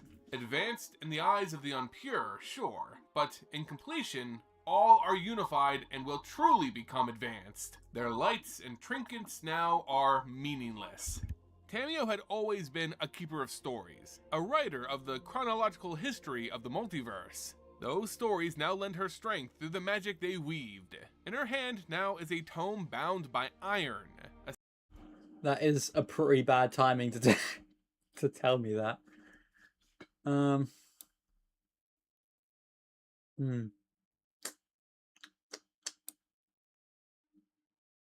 I don't really have anything else I want to do today, so unfortunately you might have to just sit through with it. Sorry about that. There's I would do drawing, but I don't really wanna. I'm not like in the space to it, and since I'm already on magic, this is not my main time to do this, so unfortunately.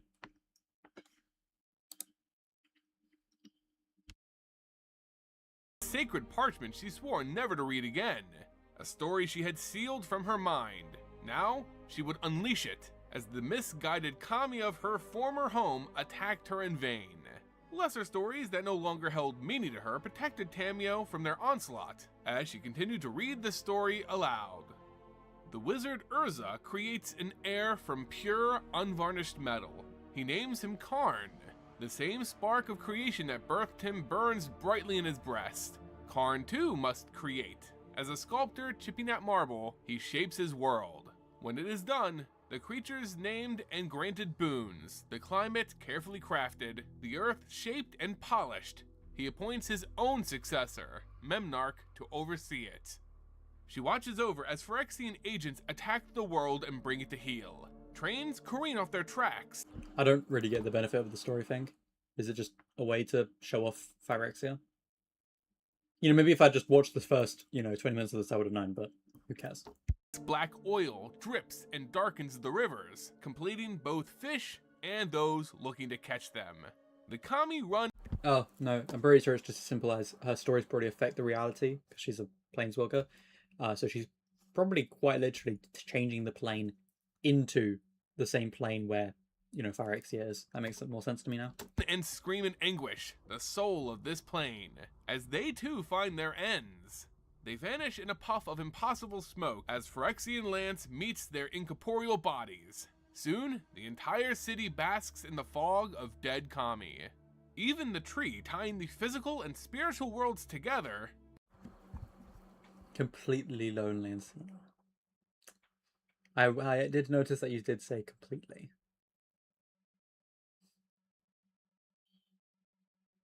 Well, for now you'll just be slightly lonely and senile. Don't worry.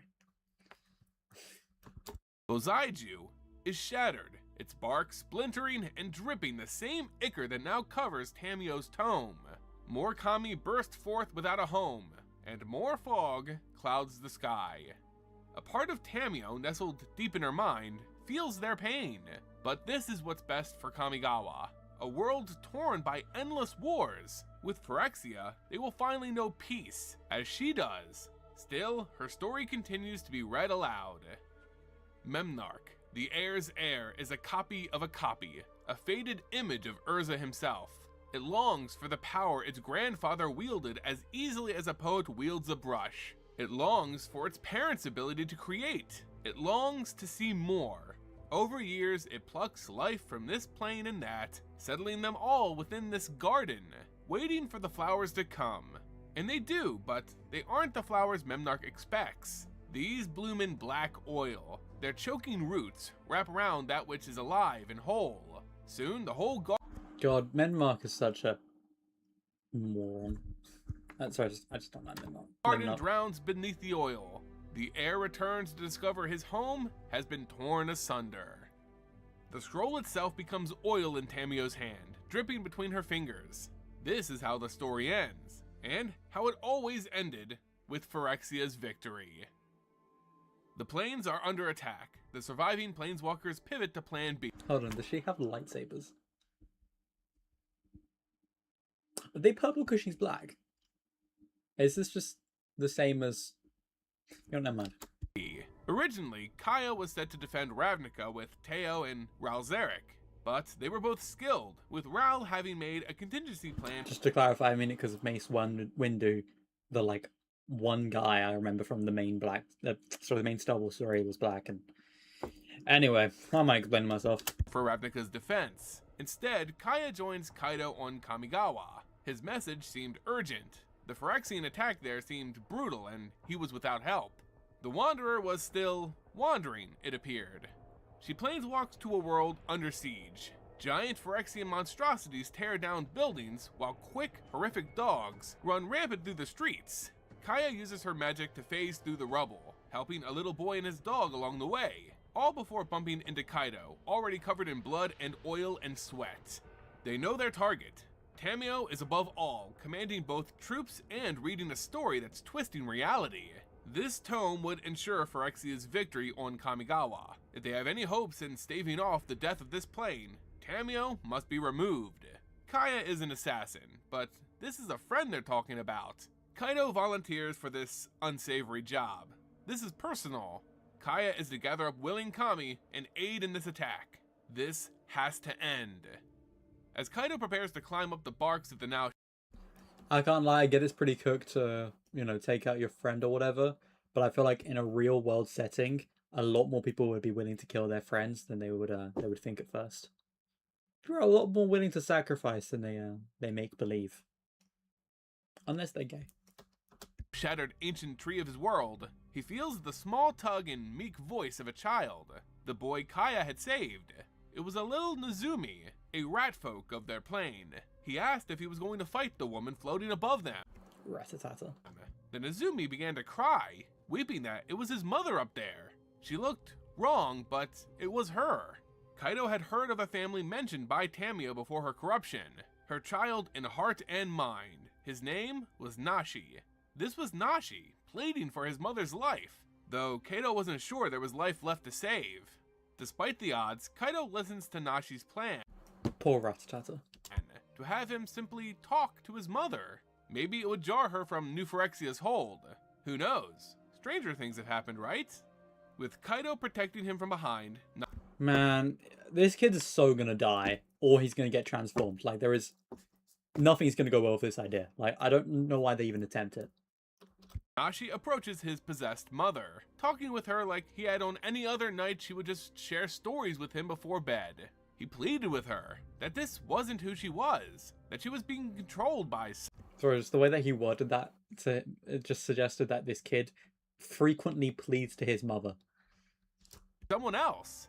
Tamio's head twists unnaturally 180 degrees, followed by her body shortly after. She whispers Nashi's name and flings metal shards from one of her floating scrolls. They would have torn through the little Nezumi if not for Kaido's quick reflexes.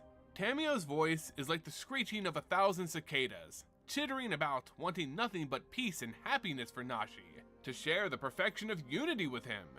As soon as Nashi descended, Tamio launched her attack on Kaido, slashing with razor claws and augmented scrolls designed to rip and shred. There was truly nothing left behind her oil-drenched eyes. Only quick instinct and well-polished...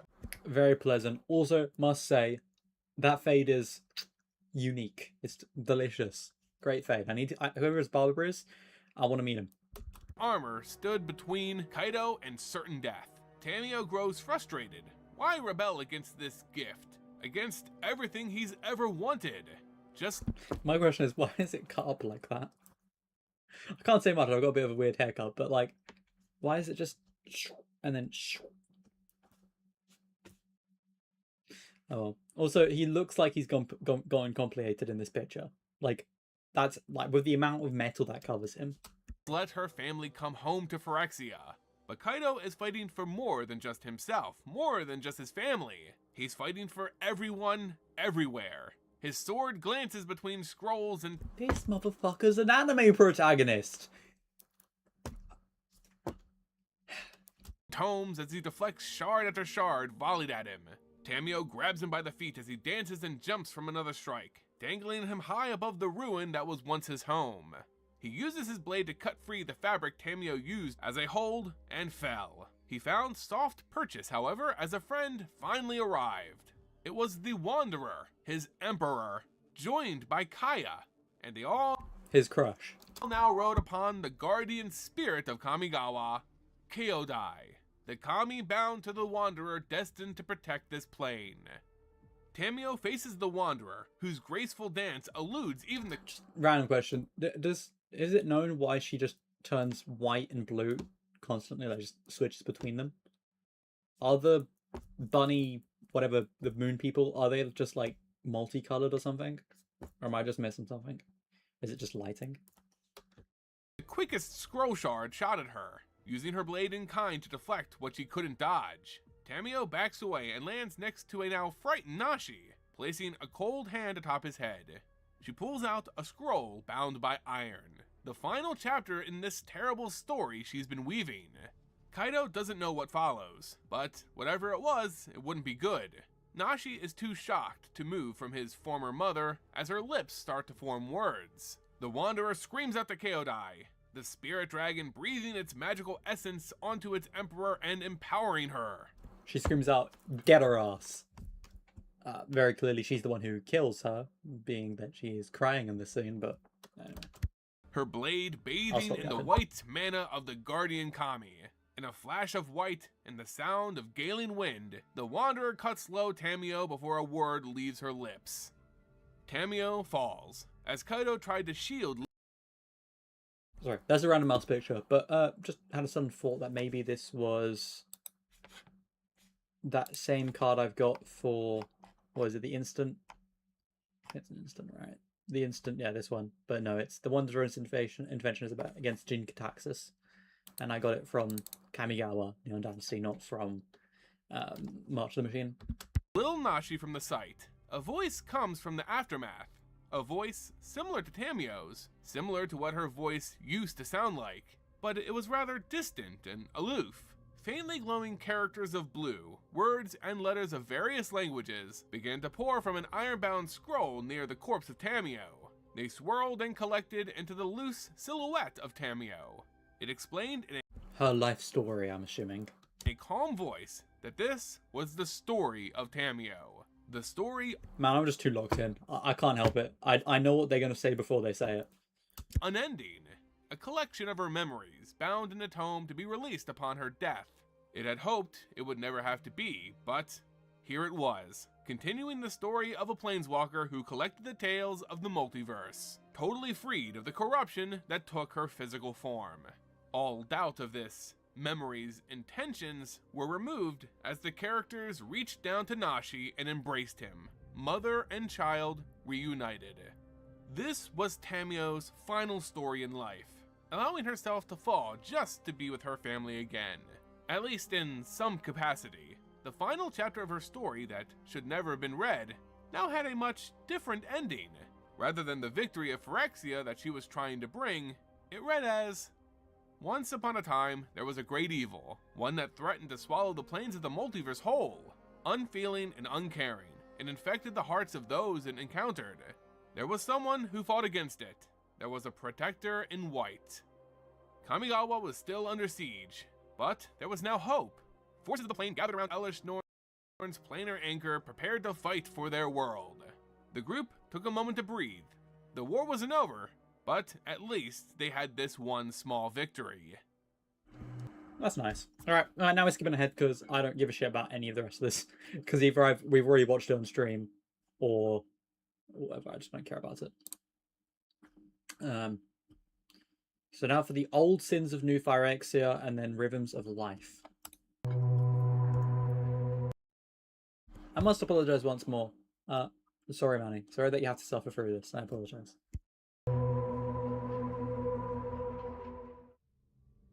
It is fortunate that angels are not New Capenna's only protectors. While they defend the crumbling buildings, demons and devils take the offensive.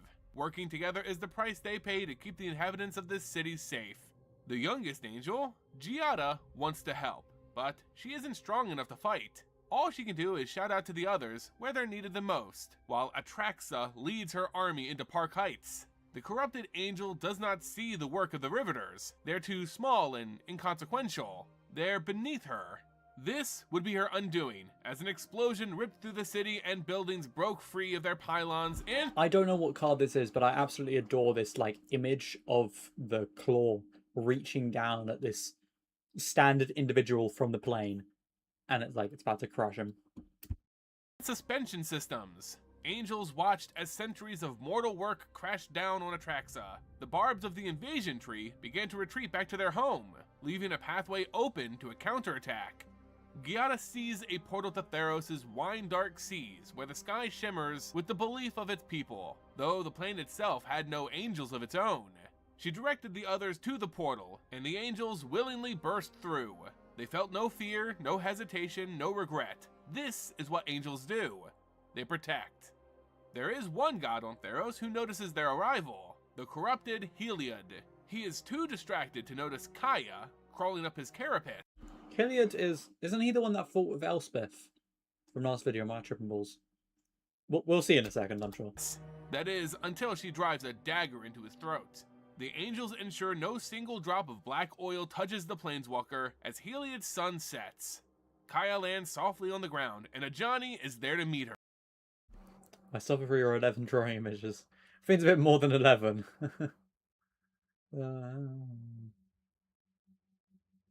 Yeah, I get it. Perfectionism in it. Perfectionism in it. Yeah. No, I do understand, but I mean, sometimes I'm suffering for it, but I wouldn't think about it too much. It's more like I'm just thinking, make more things other than eyes, and that's all it really is. I will say on the note of drawing, I feel like whenever I try to focus on one skill, I lose another skill. Like whenever I try to focus on, oh, I want to learn how to make heads again because I feel like I no longer can draw them properly. Oh, now I just can't fucking draw bodies anymore. Can't do it. I have to look up poses and other shit. I can do it through vision. I'm not like tracing or anything. I'm just like, you know, I look at the thing and I draw it off on the other side. But yeah, I just start to struggle with that sort of thing because I'm on heads. So I'm like, oh, if you focus too much on eyes, you might end up struggling with other things. Or something along that wording, I don't know. But what does a god killer have to fear from a mortal? The portals of New Capenna shift, and Giada calls for the angels to charge into planes where they're worshipped, planes where they're hated, and planes where they're completely unheard of. Then the portals turn to New Phyrexia. Respect. Yeah, and Giada sees her friend, Elspeth Terrell. There are thousands of Phyrexian the goat, Kratos, charging the platform she's standing on, but she sees the portal and a smile forms on her lips. Giada calls for another charge. Those who go to New Phyrexia to join Elspeth will not return, but it is a small price to pay to save the multiverse. Armed to the teeth, the Zalfiran war clans were happy to meet the Phyrexians. Koth was confused as he watched them charge, but Teferi explained with a smile. Ren had found Zalfir, and now it was trading places with New Phyrexia. They would join the multiverse again, and the corrupted plane would be flung into the abyss. There weren't many Mirrans left to mourn their plane, but those who remained were determined to make sure New Phyrexia never forgot them. Zalfir had awaited their chance to prove their mettle against Phyrexia for years, and in mere minutes, they drove a wedge in the forces of the Phyrexian army.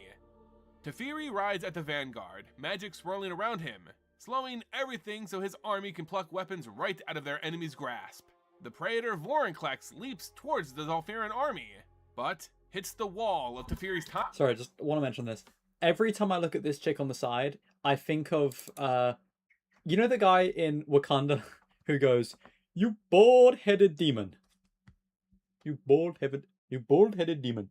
Bald-headed demon. You bald-headed demon." Something like that, anyway. Stand up as I trade, but skill isn't static. It translates to what it means. Where the king is down. Yeah, I just fumbled it sometimes. It's like I've got the skill somewhere there. It just struggles to come out. I have like one image where it comes out perfectly, and then the next one I try to do, it's just like, oh, why can't I get this right? Magic. No one, no matter how fearsome, looked intimidating while moving in slow motion. A smile breaks on Koth's face as he drives his fist into the ground, sending cracks to surround and protect Teferi's army.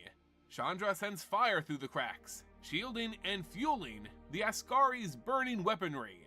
Vorinclex finds purchase against the wall of time and is able to rip the jaw from Teferi's mount. He's sent tumbling, and the Praetor stands over his prey. A blazing sword severs Vorinclex's head from his body.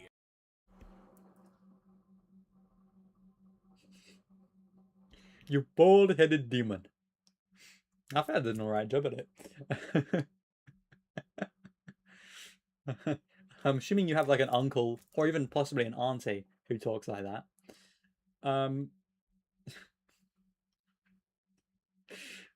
They come on, they look like they're from Wakanda. It looks like the chick that gets called you bald-headed.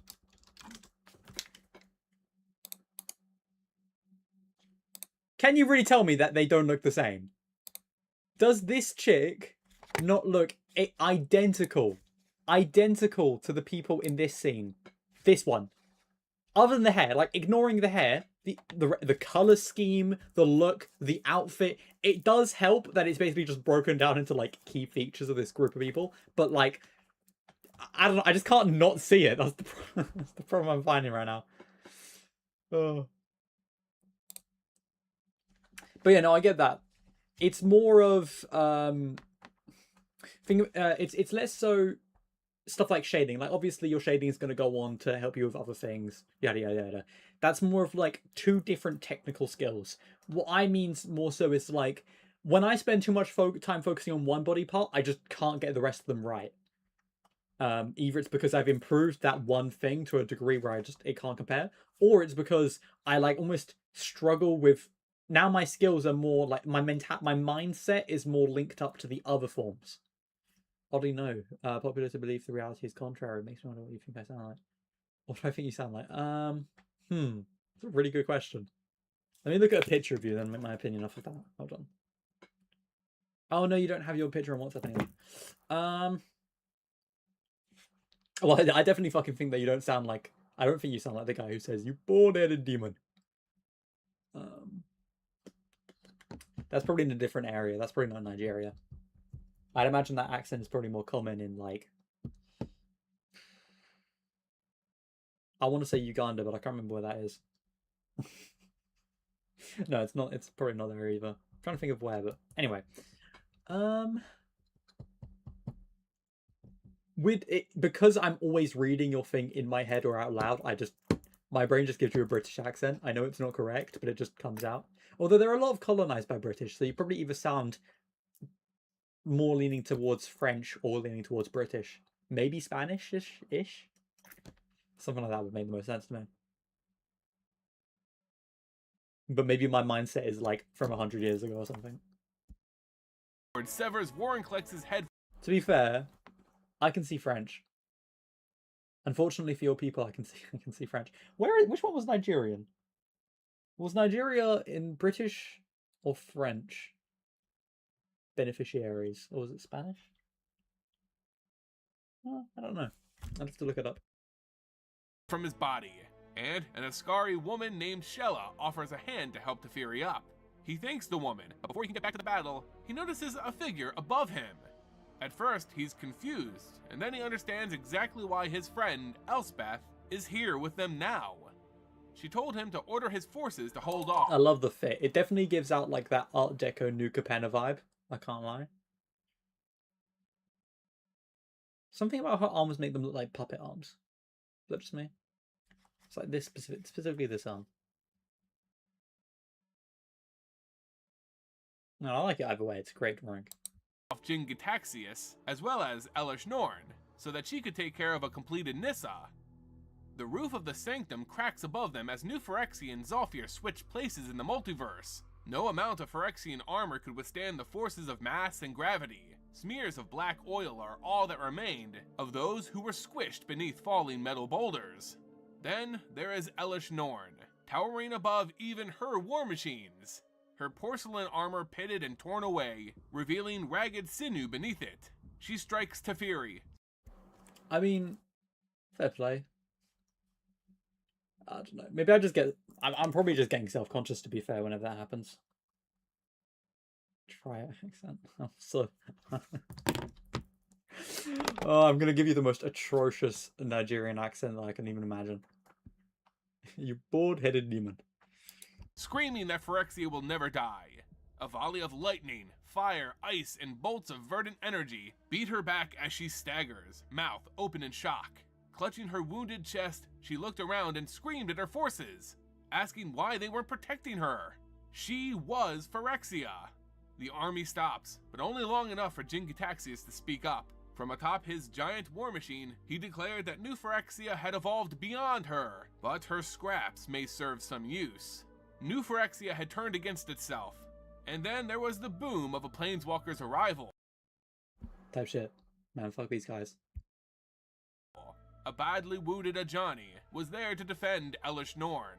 For the brave Leonin, Phyrexia stood together or not at all. So he fought his former colleagues, the Phyrexian Centurions who turned traitor, with his axe and then with his teeth and claws, after his weapon was taken from him. Zolfirans capture Ajani in a net, but before they kill him, Teferi shouts to take him alive on an instinct he cannot name. Ajani thrashes until a spell freezes him solid, and the warriors drag him away from the fight. Teferi and the Vanguard head straight for Jin-Gitaxias, who's now distracted by his civil war against Elish Norn. The blue-aligned Praetor turns to see the glory of the Zolfiran army and taunts his organic foes. He gestures, and the war machine opens to spinning blades and spikes that stop their mounts in their... Sorry, I just saw a really racist caricature for a second. How do you talk? Damn good question.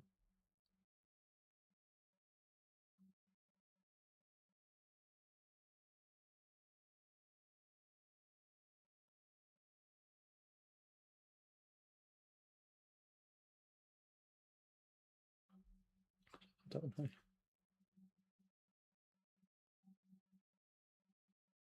I don't know, I can't even predict how, like, tonally deep it is. I don't think the voice is going to be that tonally deep. Let's check, hold on. Let me just check something real quick.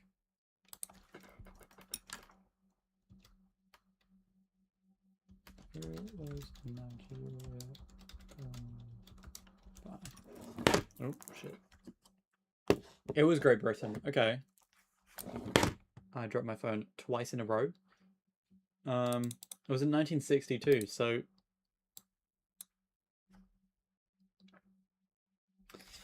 You sound like this. You say, "What you what, bruv? You what doing? What are you doing? Bruh. Brother, man. Bugget. What's up, wanker?" That's how I imagine you talking now. Because you've been colonized by Britain, I can't help but assume that. Maybe that's wrong. Alternatives are...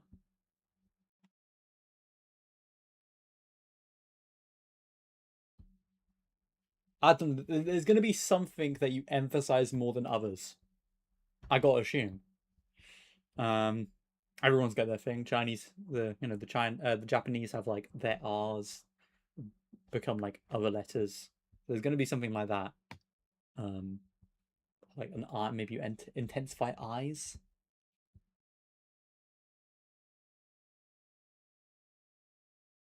Ah, you do not know. You do not know. I do not know. That's not even fucking close. I have no idea what I'm going for. I'm so lost. What accent? I can't.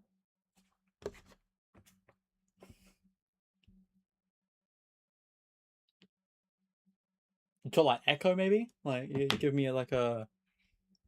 Alright, guys. Got like an American accent in there? I can't tell. I have no fucking idea. Oh, let me mute myself so I can hear this.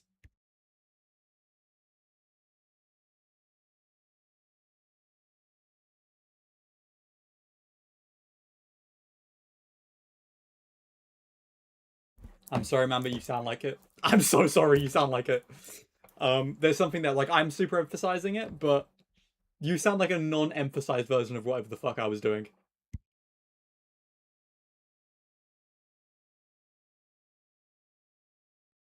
I I grew up not listening to whatever anyone the fuck was saying. That's how you sound. Hold on, let me listen some more just to make sure.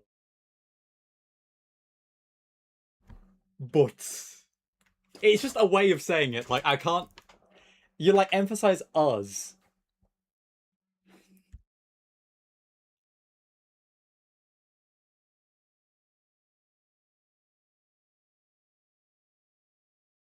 I feel like I wouldn't hear it if I lived in Nigeria. Like, I probably wouldn't be able to notice it.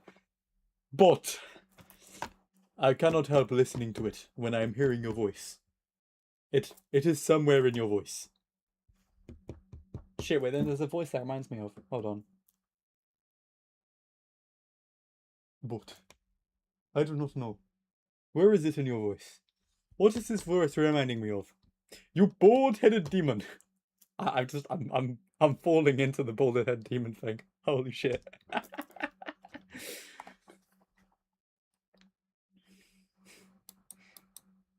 Damn. I never knew that racism was accurate. That's crazy. Tracks. Teferi ducks the oncoming swing of a centurion. Blades, tendrils, and barbs all slow as he weaves his way toward Jingitaxius and his war machine. He lays a hand. I feel like I have to clarify this. I'm not laughing at you. I'm trying to like laugh with you. You know, like I'm not laughing at the. I don't find the accent funny or. Well, I do kind of find it funny, but like I'm not laughing. It's not you. I just. Yeah. I'm not. I can't explain myself because I'm not going to be able to explain it in a way that makes me sound normal. To stop them all from spinning, a Zolfiran woman soars overhead. Her giant warhammer cracks over Jingitaxius' head, sending him into the bulb of the war machine that held his newt-like body. The liquid contents of the vat spilled onto Teferi, but new clothes were a small price to pay to watch Jingitaxius be devoured by his own creation. Teferi looked toward the invasion tree, seeing that the portal was almost closed. Most had already gone through to Zolfir, but Koth, Chandra, and Karn remained. Teferi calls for the retreat, as Zolfir fends off New Phyrexia to let the Mirrans escape. By the time Teferi makes it back to the platform, nearly everyone has gone through the portal. He can see his home waiting to welcome him on the other side. He can see Ren, too. She had become a delicate and ashen statue attached to the invasion tree. None of this would have happened without her. Teferi wished he could do something to help. Then he sees it, an acorn in the ash that would... My forehead is hinting inbreed. I'm sure you mean inbred, but alright. I can't remember, are Polish people considered inbred? Or Australians?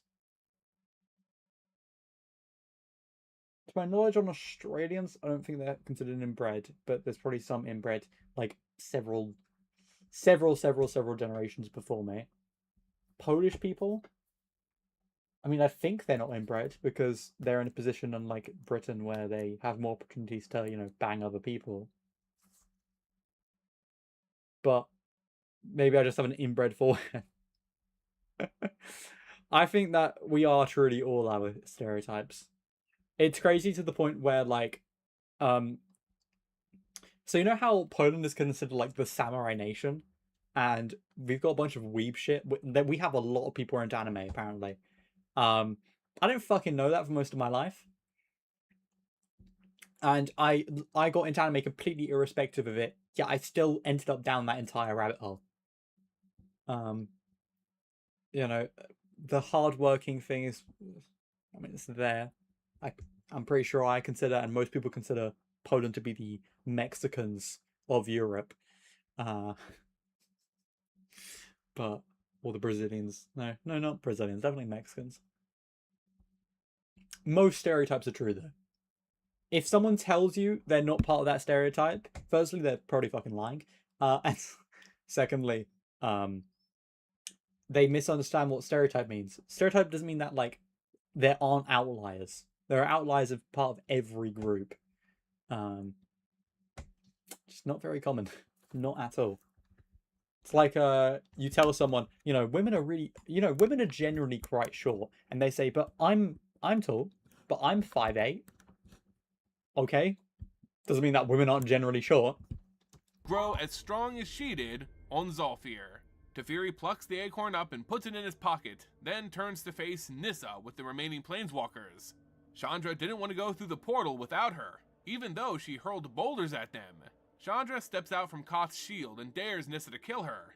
Teferi wants to stop her, but a dismantled Karn assures him that Chandra will be alright, and beckons him over for a favor. Just then, Elspeth arrives in a flash of light, driving the pommel of her sword into the back of Nissa's head. The elf falls from her copper armor out of the sky, and Chandra is there to catch her. Karn asks if Teferi would buy him Damn, they just fucking mugged Nissa. Jesus Christ. another moment, so that he may walk out of this plane under his own power. As time slowed, Karn starts to build a new body, layer by layer. On the horizon, Elish Norn crawls toward them as nothing more than a skinless abomination. Her former subordinates had torn the legs from her body, and Karn would do the rest as the others escaped. Karn felt heavy. Since Urza's death, he felt heavy every day in one way or another. The weight of the multiverse paled in comparison to what he sometimes felt. And, on some days, what he feels is the weight of the multiverse. Mirrodin was his creation. Its corruption was his fault. He looked around at his friends, Teferi slowing time to allow Karn his wish. He had finally righted the wrongs of his youth, and Elspeth had found her home after running away for so many years. Karn understood that you can't run away from your mistakes. You have to fix them. Karn steps forward to confront his wrongs, laying his hand on what remained of Norn's head. To assemble something was a delight, but in destruction there could only be solitude. Karn tried to avoid exterminating life whenever he could. What right did he, whose life was so artificial, have to end the life of another? But there was no other solution if he wanted to save the lives of the many. So he began to disassemble Elish Norn with his magic. He tears porcelain from wires while he wishes he could stop, but he knows he must continue. The sight of Norn's corpse burns into his memory. Violence, even in service of the greater good, should never be easy. And it wasn't easy here. Karn needed to do this, to fix his own problems, and killing Elish Norn was the smallest way for him to take responsibility. It is done, and the Mother Machine is a smear of red against the white platform. Karn joins Teferi, who resumes time, and the two step into Zolfir's welcoming arms. The first step toward a lighter future. Alright, nice. And we got the final section. So this is the one... So that and the Kamigawa... Sorry, the last one and the Kamigawa section are the ones that I'm probably the least aware of. But yeah, Polish stereotypes are completely correct. All of them are correct. I can't think of a single one that isn't correct. I like vodka. I walk around with incredibly, just pissed off faces constantly. I like saying Bobbert. Bobbert! Kurwa Bobbert. This is accurate. I can imagine this. Yeah. The brute Polak stereotype. I mean, generally, if you look up a Polish person, or if you look at a Polish person, brutes are common.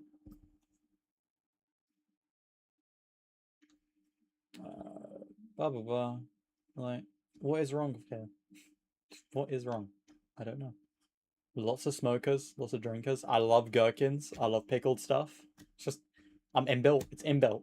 I can't not have that.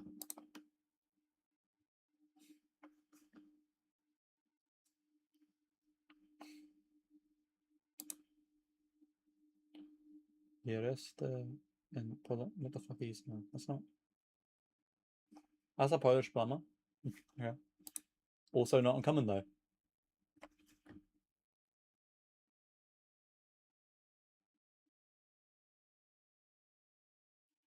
Did it? Which one? Vodka or vodka? No, I don't think I said vodka. Yeah.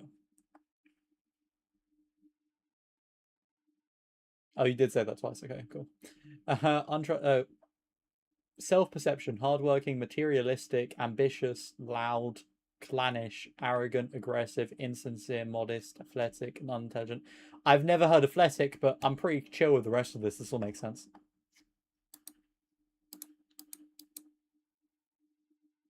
Unfortunately, this is the Polish phenotype. I can't...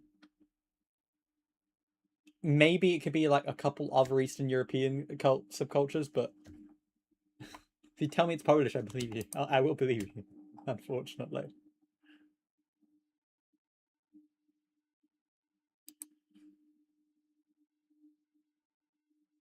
Unfortunately, most of them don't look like this. Sadly. Poland is afraid of feminism? I don't think it's really afraid of feminism. We do both be scrawny. Shut up.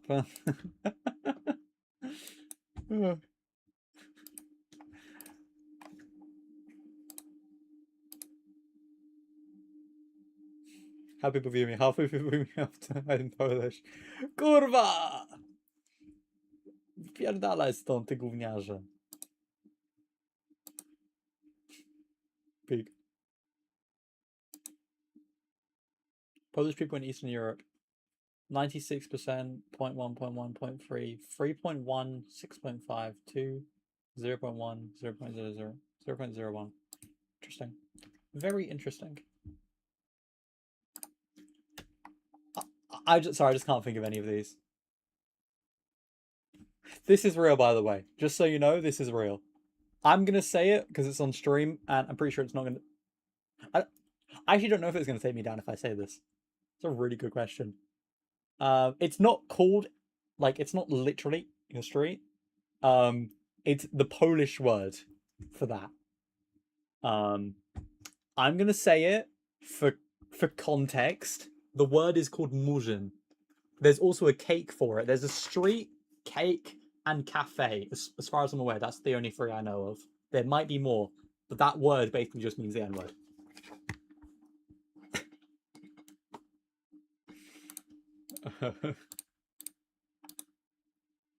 Drink so much vodka. It's because I'm burpy. I prefer it. How to be Polish. Drink vodka. Check. Complain about the government. Check. Love pierogi. Check. Be proud. Check. Worship Pope John Paul II. Not check. I'm not religious. Wear socks with sandals. Check. Although I also like wearing sandals just on their own. So that one's a bit iffy for me. That's like back and forth. Love me some sausages. That is also a check.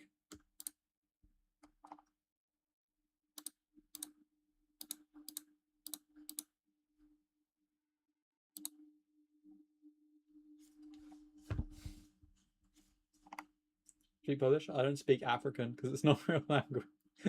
You got me. I legitimately, you got me. You got my fucking ass. I was like, the fuck, African? But yes, no, I speak Polish. Ze srańcu. I know the swear words. I know the actual words. You know, I got a bit of both. I wouldn't quite say I'm like perfectly fluent. But in speech, I can probably hold up a conversation. I can pick off what people are saying, even if I don't know the words. Kind of shit at writing, I will say. I miss a lot of things, but I can read. I will read it very slowly, though. I definitely want to teach my kids how to do it in the future as well. What is your native language? What's the native language in Nigeria?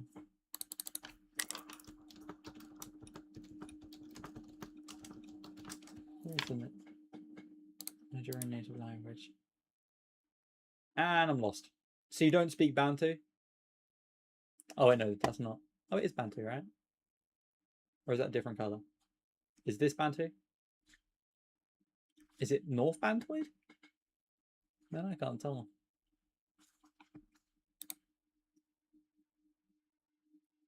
Why are more of them going extinct? Because motherfuckers like Manny aren't talking in them. Like, what do you think? 500 plus native languages spoken in Nigeria. You know what? I think it's fine. I think it's fine if you don't know your native language somehow. You know, if there's 500 of them. Hausa, Yoruba, and Igbo. Igbo, Yoruba, Hausa. Sorry, whenever I hear people speaking in African languages or Nigerian, any of the languages that are spoken in Africa, it's always very like short, like to the point. So that's how I imagine the accents will sound like. Oh, the main ones are so you don't know Hausa, Yoruba? How do you say Yoruba or Yoruba? or Igbo. You don't know those. I'm disappointed, man. Disappointed.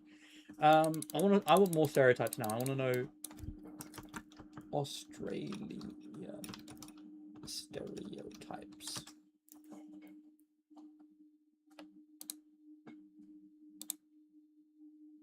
Shayla.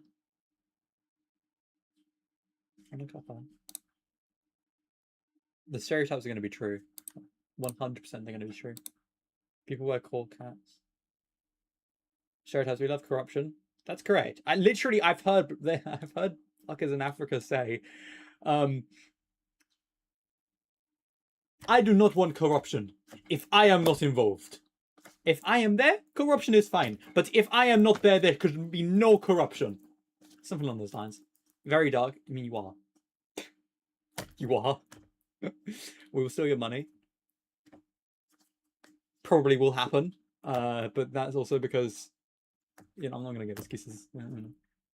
And we are very angry. That one I don't know. You guys seem quite joyous in pics online, so I can't be certain on that one. What the fuck is this picture? What the fuck is this picture? Genuinely, what the fuck? This is some millennial humor shit. Vegemite is fine. That's funny. I don't mind Vegemite. I don't like koalas. I actually really dislike koalas. I abhor those creatures. They don't deserve to be alive. I do love me a camping chair and I do love me a barbecue, but I will say though, just to be honest, my dad was Australian. I'm not Australian. I've never been to Australia in the first place, so I probably won't know the most about this, whereas I've been to Poland a lot. Haircut. Oh, fuck me. I've got that haircut. I've got that haircut right now. Oh, fuck. Favorite film? I've never watched that. Fight these every day. God, I wish I would. God, I wish I could. Like beaches? I mean, I don't mind beaches. Yeah. Yep. Yeah. Shrimp on the Barbie. As opposed to what we really call the prawns. I'm basically the quote sounds like you eat like nutritionally debunked grass and eat your own shit. Was Australian. Yeah, he just fucking ceased at one point. My dad is Australian. There we go.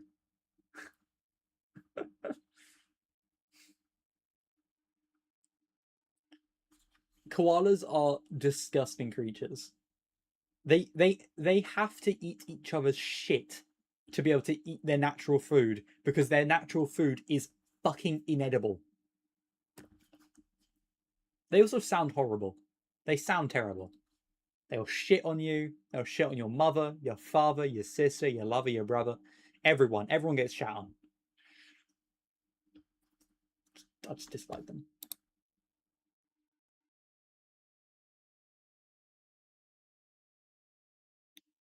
Silver is not the new gold. I do not care. You're old. Congratulations. Goodness. I wish the stereotype was that they, like, were buff and they grappled with crocodiles. That'd be pretty cool. Oh, you're ugly. I've never had Milo. I've heard that's good, but I've never had it in my life. I had a boomerang once. It broke, but I had one. Never tried that beer. Never tried it in my life. So stupid. Terrible joke. Straight. Oh yeah. Okay. These sorts of things I can definitely agree with. I'm fairly laid back. I abbreviate occasionally. Nothing too crazy compared to people nowadays online. I don't watch cricket, but I don't mind playing a game of cricket. It's been a really fucking long time, but I didn't mind it ever. Fearless of all animals. I don't really think I fear an animal.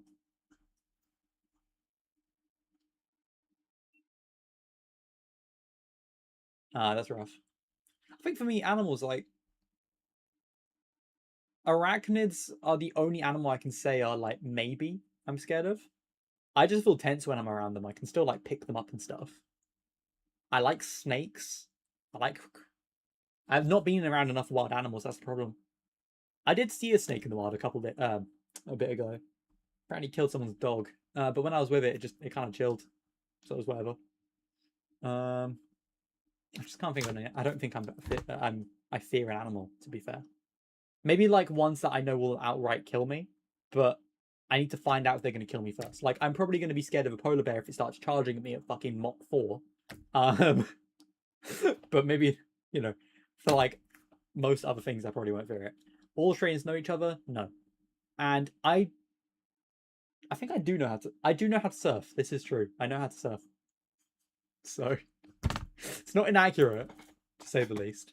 It's been a hot minute since I surfed, though, so I would need time to reconfirm that I know how to do it. That Australians hate mate. Fake guys. Shrimp on the barbie. Okay. I don't know where this one comes from, but it's whatever. I don't know what Fosters are.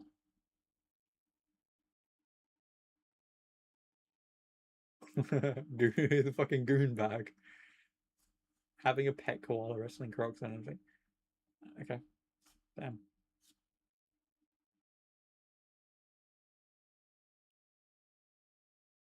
Fawns? Stubbies and a singlet. So okay, fair enough. Arachnoids. Yes. Arachnoids make them sound like fucking Power Rangers or Kamen Riders. I like reptiles. They're cool. If I could, I probably would have more reptiles, but then they'd eat my cat or my dog. You sent me a voice note? Okay, let me check out the voice note first.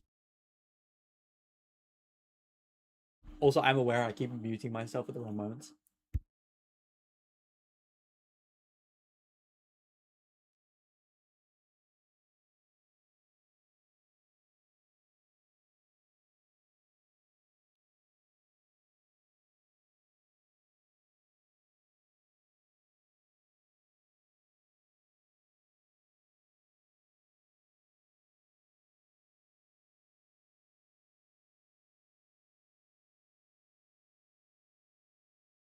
Motherfucker, you cannot bring up shit orgy parties and make me... You gotta be fucking with me. I fully believe you're fucking with me. Until you can tell me otherwise... They're beautiful creatures. No.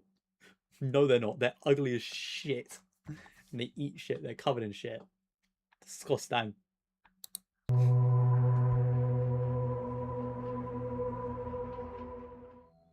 On Kaldheim, Harold, king of the elves, jumps from a commandeered ship, wondering how long it's been since his brother, Tyvar, had sunk below the sea.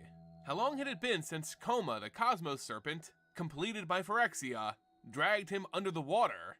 Miraculously, the fighting around him stops, and everywhere there's music and cheering. How long will it be until Harold gives up? How long would it be until Tyvar gave up on him? Harold never had to answer the question. Tyvar burst from the water carrying the serpent's engorged head.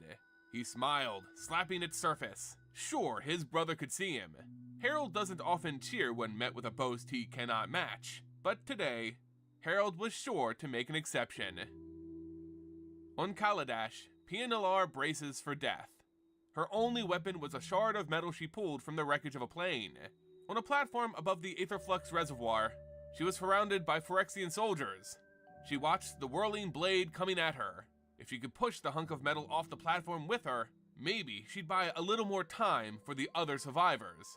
Then, the whirling machine stood still, and the metal soldiers crumpled in place.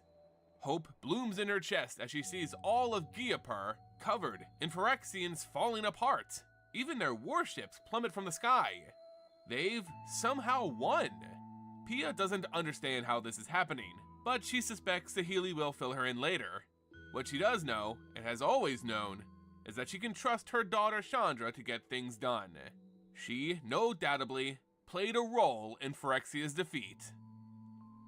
Everywhere drums call, filling the chests of the Zolfiran people. They had found a new home in the multiverse, while New Phyrexia lie broken and defeated beyond the reach of time. Teferi can't help but smile at the sound of the drums. For him, it has been hundreds of years since he has heard the sound. While his people celebrated a victory, Teferi was mourning losses. He searched for a spot to plant what remained of Ren, a small acorn. There were... Sure, that just dipped for like my brain dipped for a second. I actually have no idea what that was just said for the past minute. I don't really care about any of these characters, so it's whatever. An architect just killed 8 women in the... What was it? Was it 8 women, specifically? Serial killer architect who murdered 8 women in the US jailed for life. He's just like me, for real. Like, no different. So many beautiful places, he didn't know where she would prefer. Where was the most fitting spot for the woman who saved the multiverse? In the end, Teferi just walked, acorn in hand, until it felt right. When she was grown, she could move wherever she liked. And wherever that was, Zolfir would welcome her.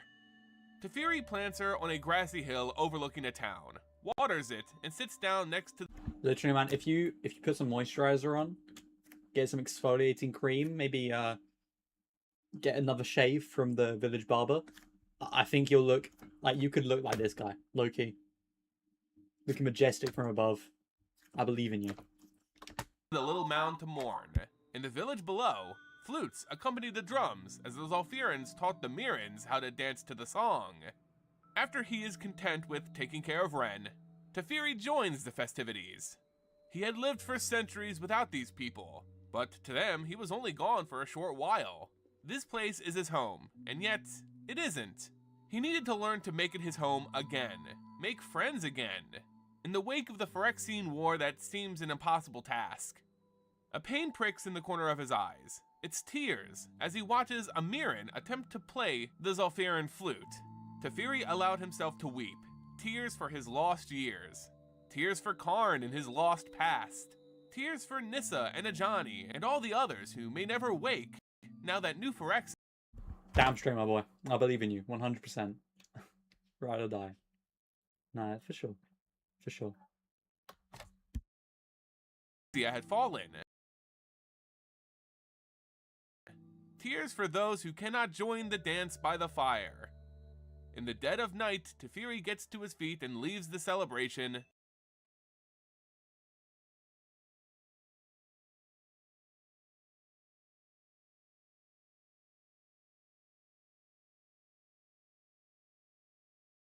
Heading over towards the healing ward. As he searches for his friends, he takes time to visit the wounded, assisting the healers with their duties. Eventually, he finds his comrades, sequestered away in their own section. As he approached, he heard Kaya and Chandra talking about the possibilities of those who were turned by Phyrexia. Karn and Koth just looked upon Ajani and Nissa, completed with metal throughout their bodies, interlacing with flesh and red sinew. They were breathing, but unconscious. They hadn't moved since they got back from New... Didn't this chick get shanked? I thought she lost her head or something. How is she... Alright. Phyrexia. Karn and Koth had worked to pull some metal from Nissa's body, but some were essential for her to keep living, so some had to stay. Ajani still had all of the metal the splicers had fit him with. The brilliant Sahili Ray's best guess was that New Phyrexia was keeping in contact with them through some kind of signal. The oil might have amplified that signal, but now that New Phyrexia was out of range, the oil waits for new orders. Receiving none, its agents are inert. Being a megalomaniac, Norn wouldn't want others besides her to control her army, so maybe without her, the oil was rendered unoperational. Their friends may well be asleep forever, but all they could do was wait for what happens next. Teferi sees Melira, almost too weak to acknowledge him. Her chest wound had gone bad, and judging by her clammy skin and glassy eyes, she didn't have very long. Yeah, it's pretty universal. I don't like my nose, for example, or my chin. Regardless of what the healers did. At least Kaya had some good news. Liliana and Vivian were alright. Tyvar would be bragging about how he killed a Phyrexian sea serpent for ages. Kaido and the Wanderer were helping reconstruct Kamigawa. But there were still no signs of the completed Jace and Vraska. Tidings from different planes probably meant very little to Melira, who spent her life in New Phyrexia. Melira gets Teferi and Karn's attention, and though her voice is weak, she explains that she has an idea for fixing Ajani and Nissa. She wanted to try cleansing their bodies of all benign oil. It might work if their hearts are untouched. Melira knew she didn't have much time left, and they would have to try soon. She wanted people to have hope that someone could be cured after they were completed. Then, maybe one day, someone else would figure out how to do it without her. Koth watches Elspeth approach, alighting from a tree and floating down in front of him like a feather. Koth asks if she will talk to him, as they walk out to a clear patch of grass. He can't remember the last time he saw so many plants, maybe never in his life. This place was very different from Mirrodin. Before he could say anything, Elspeth knew he wanted advice. He asked if she knew about Melira's plan, but she did not. She did know that Melira didn't have much more time, and that she would be sorry for her loss. There was sadness in her voice, but Koth couldn't see it on her face. When he first met Elspeth, she had cried so often, but now she was composed. Koth explained what Melira wanted to do, how it would probably kill her, and how Karn would probably burn out the rest of Venzer's spark as well. Melira would keep their bodies from being further infected, and somehow Karn would use Venzer's spark inside him as a filter for Ajani and Nissa's. Melira would clean their bodies and sparks, then Karn would place them back inside. He struggled with the idea of Ajani and Nissa getting a second chance while thousands of their brethren would not, especially considering all the harm and damage and lives they've took in the name of New Phyrexia. Koth was afraid, but Elspeth was not.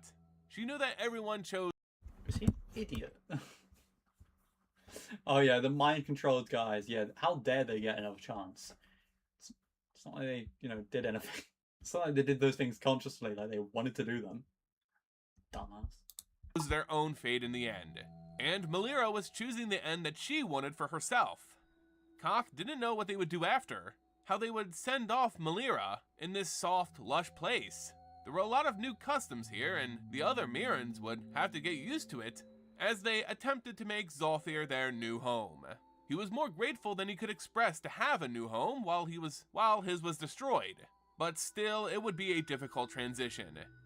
Elspeth embraces him, promising to always be his friend. If he needed her at all he had to do was pray. She leaves him without a goodbye, but it is time to say goodbye to someone else. Koth enters the healer's ward, watching as Mirrodin's 5 suns move across its new sky. Saheeli suggested that it might be a consequence of the planes overlapping. It was an unintended consequence, just like him and the other Mirrans.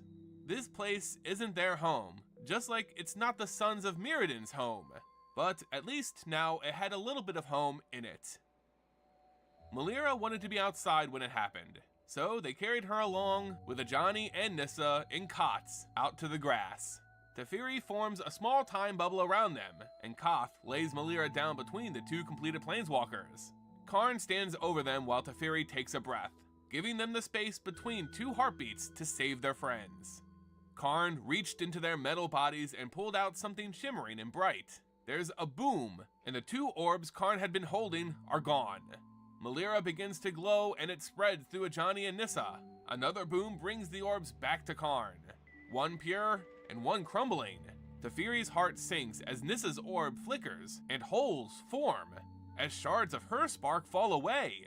Kaya helps Melira send the sparks back into their hosts, and Teferi drops his spell.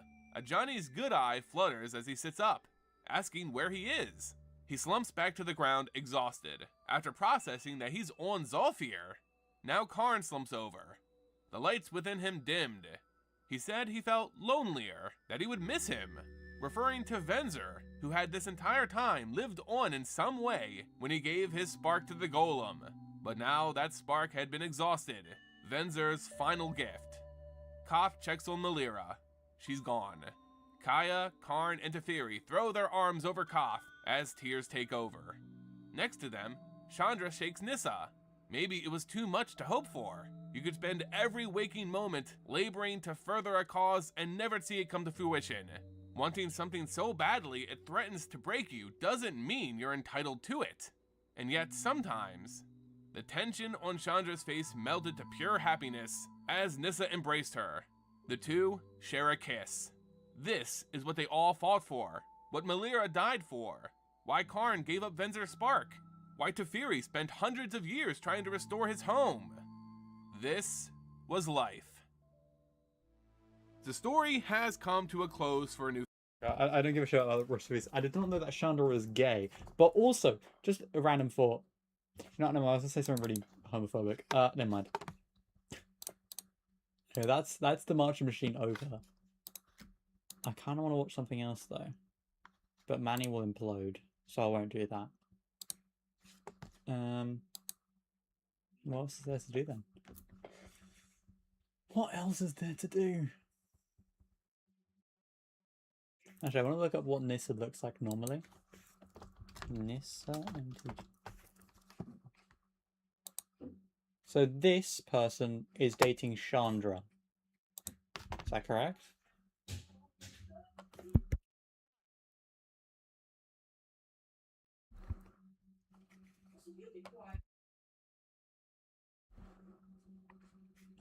So she, lifetime, cool. Birth, race. Just curious. Who is she banging? That's basically my curiosity. I know like shit all about her.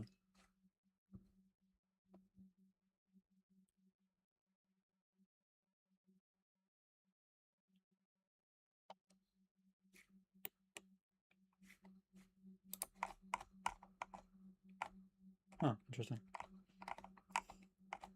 I don't know where the kiss thing came from. That's where my confusion. Because he's getting all this information from like books and cards. How does he know? Or is this just some shit someone made up? That's my question. And technically, all of this is shit someone made up, but nonetheless.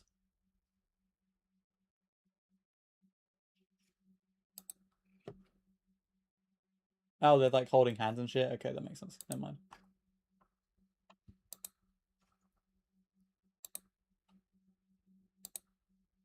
Then that's a terror. She should not be viewed from below. Oh my goodness. Chandra fighting her. I thought Chandra's hair was like, went up. Why is it down? Also, why is it that when she became a Phyrexian, she lost her hair? I'm asking a lot of whys, and I know I'm not going to get any answers.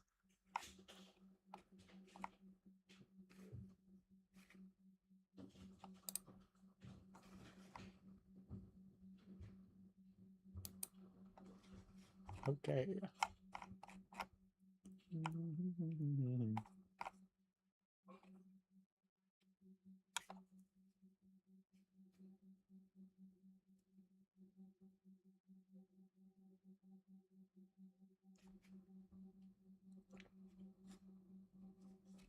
Gong.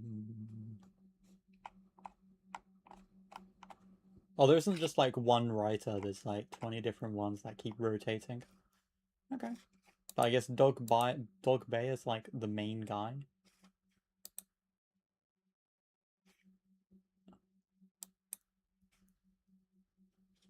For her. For the Planeswalkers, I guess. I guess he started with Planeswalkers. Alright, do I do more felothar or do I end stream? That's the question. Oh, it stinks in here now, for fuck's sake. Sorry, no one puts someone puts perfume on it. It's just like overwhelming smell that just drifts everywhere. Oh.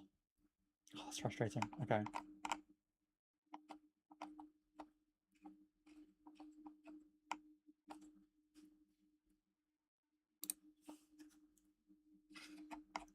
That took me off guard. Just mildly. Alright, let me just scroll down to Gimmick and Iffy, just to make sure I'm fine with what's here. I think I am, mostly. Again, most of this is just going to be me looking for an alternative to whatever is there already. I can't be on... I'm going to be completely honest with you. The smell is so bad, I want to stop now. I'll be fully honest here. I think I'm going to put Spirit Call into the sideboard. I don't think it's that useful. This one's cool. Yeah, it's pretty nice.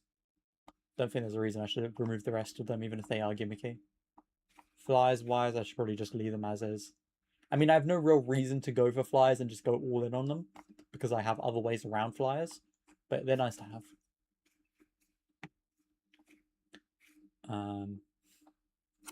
I think... I feel like for now, I should probably put Melt Strider's gear...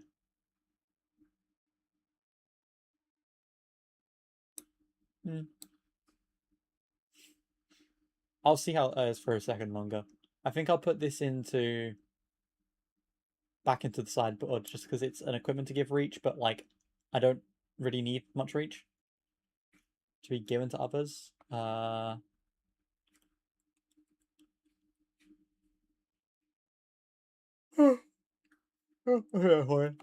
is fine.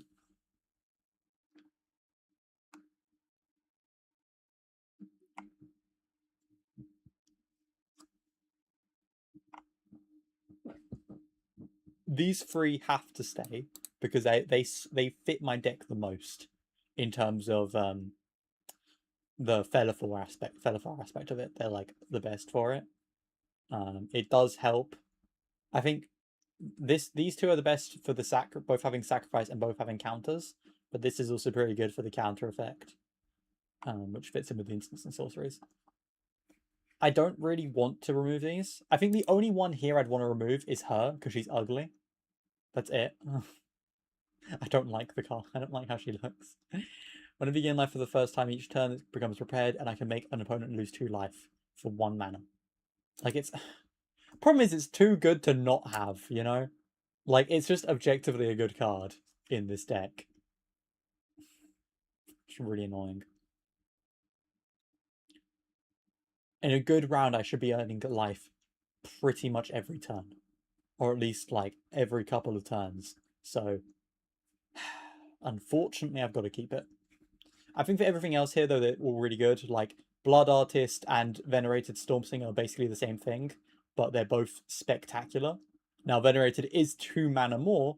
However, the difference is... I mean, they both got this... Whenever another creature dies, target player... Sorry, no, this one's better, because each opponent loses 1 life and you gain 1 life, whereas this one's just target player does that. But also he has Mobilize, which just means that there's another route for sacrifice, which means there's going to be someone guaranteed to set him off every turn, which is just delicious. You know? There's nothing I can really remove from here. The only one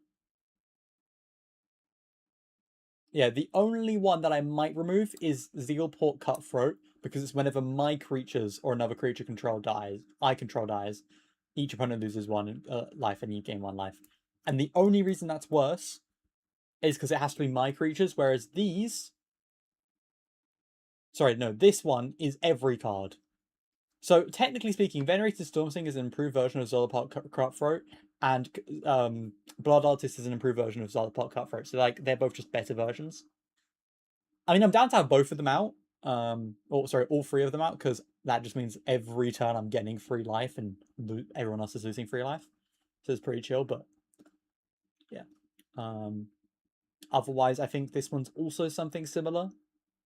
Yeah, this is the same thing. Defining Demagogue is just the same thing again, but just a better version of all of them, I think. Whenever a creature I control deals damage, I gain life, and it's an X function rather than a... Anywho. This one I might remove. Whenever you gain life, each opponent loses 1 life. Sacrifice another creature, Dina gets X plus 0 until end of turn, where... I don't really care about her sacrifice aspect, but for 2 mana, having someone who essentially works the same way as the rest of these guys is pretty good. My deficit of hobbies has reduced my proclivities to graduate towards them as a form of reform. But we're watching. That was a... Hold on, I need to reread that. I wonder if my deficit of hobbies as a child has reduced my proclivities. I just realised I don't know what the word proclivity means. Like, I feel like I should know, but I'm not there. Proclivity. Oh, okay. It literally just... It's like... Yeah, gotcha. Yeah. No, never mind. Now I'm reading it like that. It makes more sense. You know, now I actually see why that word formed the way it did. To graduate towards them as a form of reform. Okay. Am I watching The Legend of Vox Machina? No, I'm not, unfortunately. Is that the one where it's basically D&D? Am I thinking the wrong one?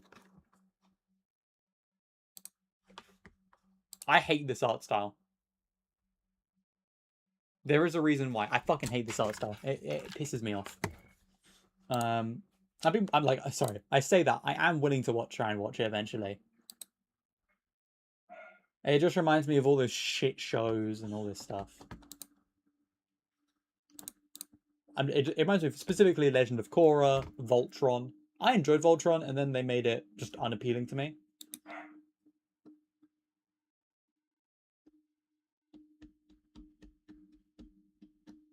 I am remembering this correctly. This is D&D, right? It is. Okay, cool. Where can I watch it? Amazon Prime. Is it a Prime Video, or is it like, do I have to pay for it each time? I think it's saying that I don't have to pay for it each time, so that's fine. Also search for Dragon Prince, Mighty Wayne, Dragon Age.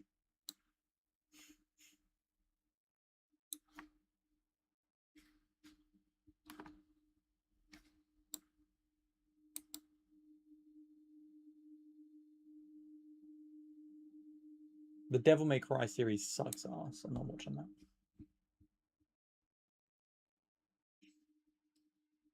Okay, you know that you can just recommend things.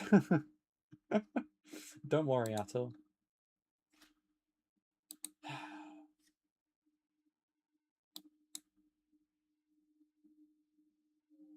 I don't really want to put this stuff on my channel, but my god, why do they have to make everything gay? That's how I feel about stuff like Voltron. Maybe it already was. Maybe it wasn't obvious to me. I don't fucking know, but it just annoys me. So why? Also, why are all art styles like, it always ends up looking, everything has to look the fucking same. I hate it. Like, why the fuck does the Devil May Cry series look like this? When if we look up the Devil May Cry series from the past, look at it! It looked so cool! Even just reusing the 3D models from the video games would be spectacular, but no. That twit has to just make his shitfest show. So frustrating. Look how cool it looked. I definitely have bias because certain shows like Legend of Korra have pissed me off to do with it. There's stuff like Invincible where I would have liked the art style to be more thought to be put into which one they chose. And it just feels like a thoughtless cash grab style. But anyway. Again, me whinging about the thing, I would still check it out. Like, I'm probably still going to check it out eventually. I need to get around to it, I'll be honest.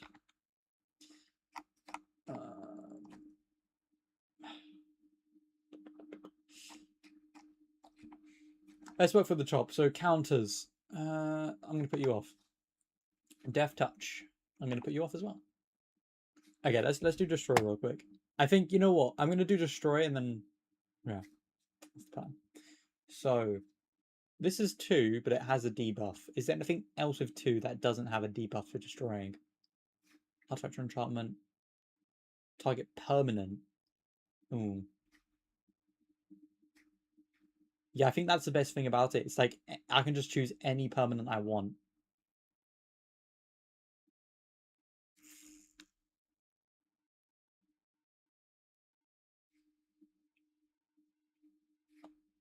Yeah, it's worth it. It's worth it to keep it. Even if it doesn't have a minor debuff. Casualties of War. It's a good one, but I feel like it requires a lot of mana for what it does. Like, in comparison to the other ones. Like what? It's a 6. And yeah, it allows me to destroy pretty much anything. But why not just use Assassin's Trophy and just let them have a bit of land for a bit? Culling Ritual is also another option. I get to destroy more than one thing as well, and it can be a bunch of weak stuff. And I get mana for it as well. Eject.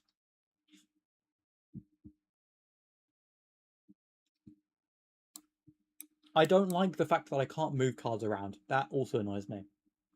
I know I've said a lot of stuff that annoys me. But it's just the customizability of everything. I would love to just move all of the land, so lander token generators, to the same position, so I don't have to like scroll through them all to see which one's which. Destroy target creature, you lose 2 life. It's not the greatest, but it's whatever. I've got a lot of artifact destruction that I don't think I actually need. Non-land permanent. That's pretty chill. And you create that. What is this one? Destroy target artifact or enchantment. If its mana value is 2 or less, create a lander token. I might remove this. Yeah, I think I'm going to remove that. I've got 2 of these. I should just pick one and stick with it.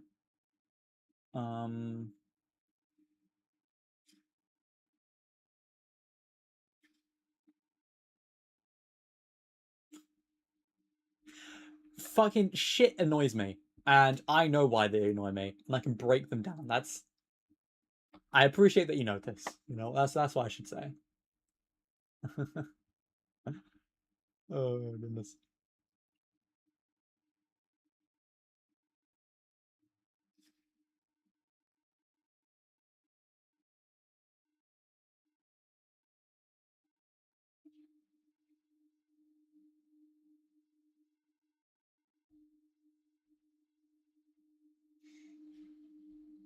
Oh, I don't think Mortify. Oh, I don't think Mortify is worth it anymore. Suppose if you gain life. Okay.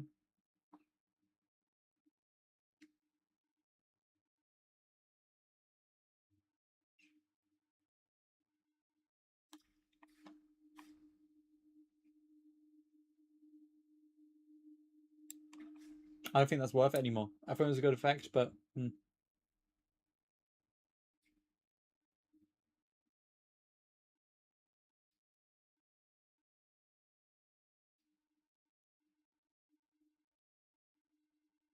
Pokemon mills 3 cards. Okay, then you return a land card from graveyard to your hand.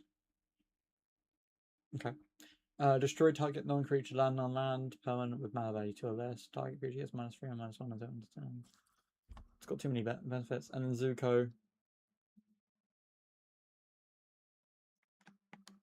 Yeah, I don't think it's worth it.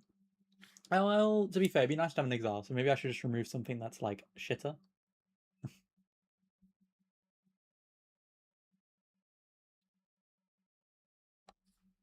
How can I order it by mana?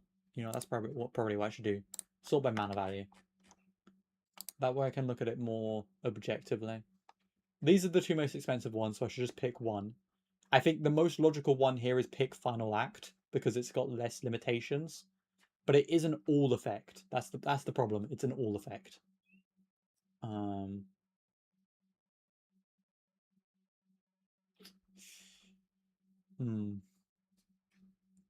Problem is they both have their uses.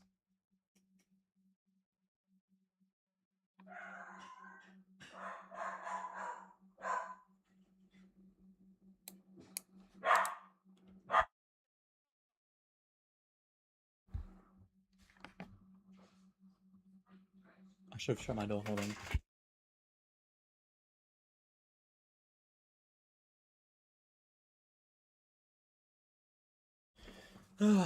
Mum's got a friend over for the bloody 3rd time this week.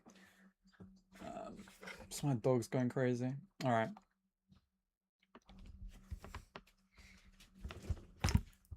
I need to find reasons why I should get rid of the things that are the most mana value, I think.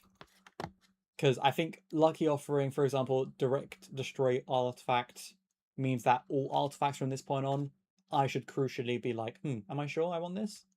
This one, I can destroy multiple of them or enchantments and create tokens, double tokens based on that. Another benefit. So these guys are pretty solid for enchantments and artifacts. This is all permanents, but it has a debuff. But that's fine. It is 2 mana. Destroy target artifact, enchantment, exile to 1 target. Okay, this one has a draw mechanic. This one's a creature, but do I have any other creatures is the question.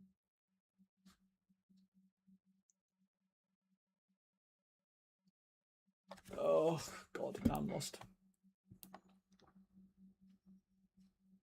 This one also destroys creatures, but do I have something at 2 mana that allows me to destroy creatures?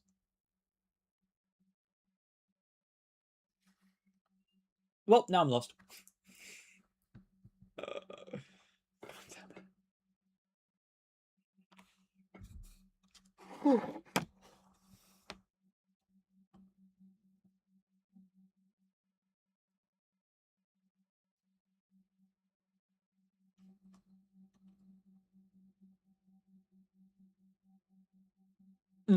Okay. I'm going to remove Assassin's Trophy and replace it with Emergency Eject. I think that's the way to go.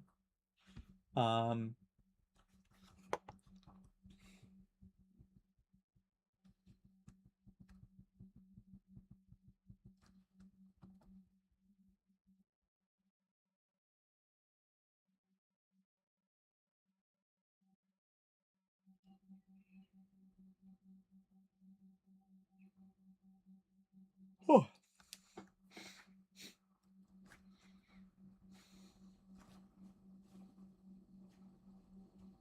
It's more expensive, but I think the benefit outweighs the, yeah, whatever.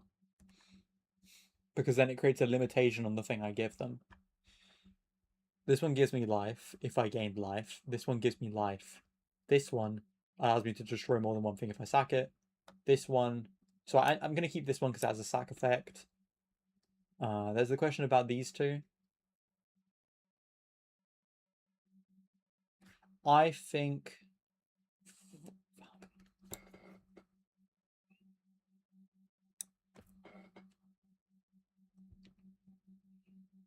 Okay, I think I need to keep an all effect like final effect. So I think I'm going to remove Casualties of War. Zuko's Exile, I think I need an exile effect, so I should probably keep that just in case. If I gain life, I get to... So this is technically a 2 mana to destroy a target non-land permanent, which basically just means that it's a better version of Emergency Cost. So I might as well just remove Emergency Cost instead. Then...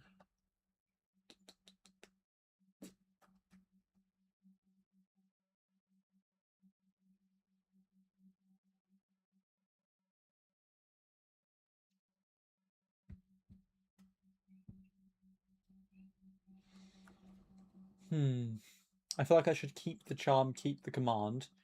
Mailbending is good because it has an option for counters or indestructibility instead, especially since it's an instant. I think I should... I kind of want to remove this one because it's a creature thing. And I lose life. But I have other methods to get creatures while keeping my life. So let's just remove that. They are more expensive. They're like 1 mana more expensive, so it's fine.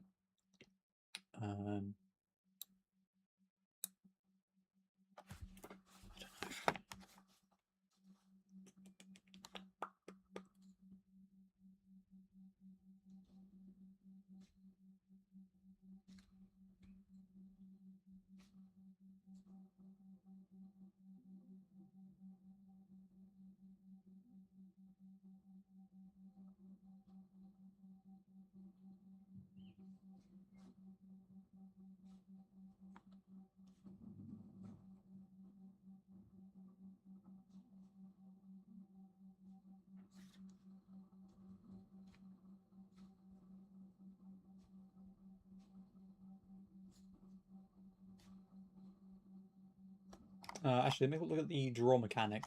Because if I have enough draw things... Oh, yeah, there's no fucking... Okay, never mind, I'm removing this. I think I have enough draw generation to where I can get rid of Heritage Reclamation. I think other than that, anything else I try to remove from Destroy, I'm going to get too panicky about. So I'll leave that as is. I have got myself down a little bit. I've put, like, what? 5 cards away? 6 cards away? So that's chill. Death Touch, I also feel like I shouldn't touch too much just yet. I like Engine Rat's effect. It's quite fun. You're getting kept. You. Actually, for this one, I need to check how many pests I can make. I'm pretty sure I can make a fuck ton, but how many can I actually make, you know? Obviously, it benefits stuff like directly, like my pest creature, Gorma the Gullet. Unfortunately, it doesn't include insects. I kind of wish they weren't called pests, but they're called insects instead. Just giving a quick scroll through just to see. Do I have any other pests, like just that are just creatures, or are all of my pests? All of my pests tokens. I think they are all tokens. You'd think Leech Collector would give me a way to get tokens in. You'd think. But apparently no.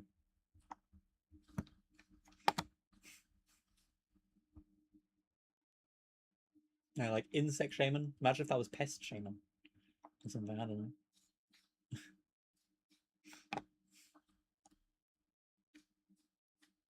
Skeleton Pest. Okay, I've got 2 normal creatures so far that are pests. Anything else? Anything at all?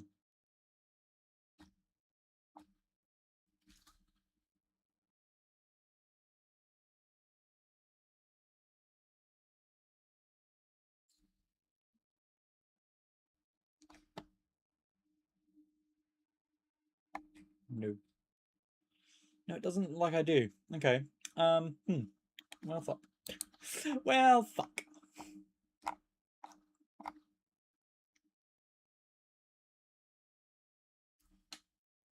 Most of it's pest generation. I still think there is, because of how many things I do have that can make pests. It's not too bad, but I need to keep an eye on this. I would say this is a gimmick, and the gimmick is pests. Kami of Census first. Each opponent loses 2 life and you gain 2 life. Because 4 left, sad fate. Whenever you've drawn 3 or more cards, I have a lot of draw generation. It is a gimmick though, so I will have to keep my eye out for this one. Nightblade Brigade, Death Touch, Mobilize, Surveil. They're all classy, so I don't really want to remove you. You're fun. You give me Death Touch. You give me, at least 1 Death Touch. But I'm not... I'm getting less and less certain about this one being kept. I want to keep you, so you're getting kept.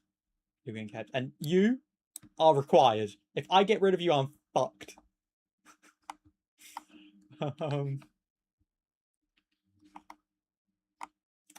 counters. Counters.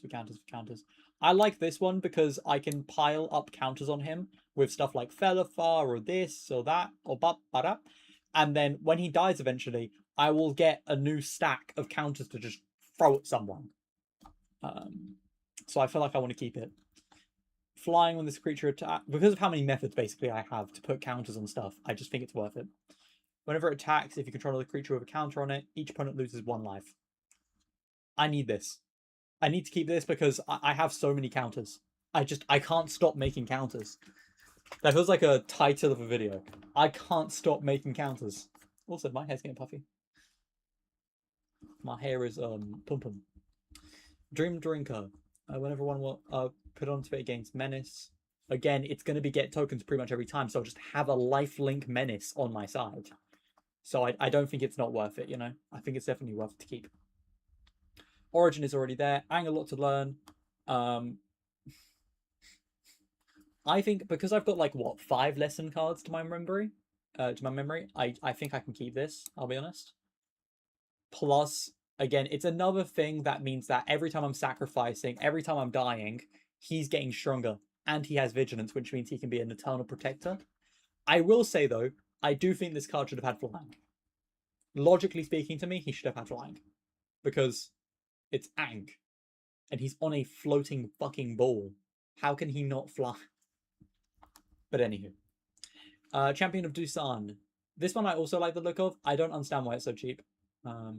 It has trample. I can give trample and counters to someone else when he dies. It's class. I love it.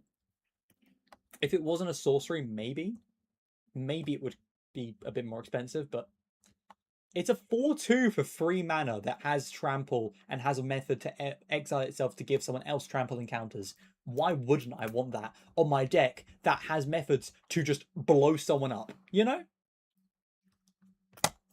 Do you guys ever play at a house, or do you stick a spot? So at the moment, when I play online mostly. So I have 2 friends that I play frequently with. However, one of them is coming back from Brighton sometime soon with his girlfriend.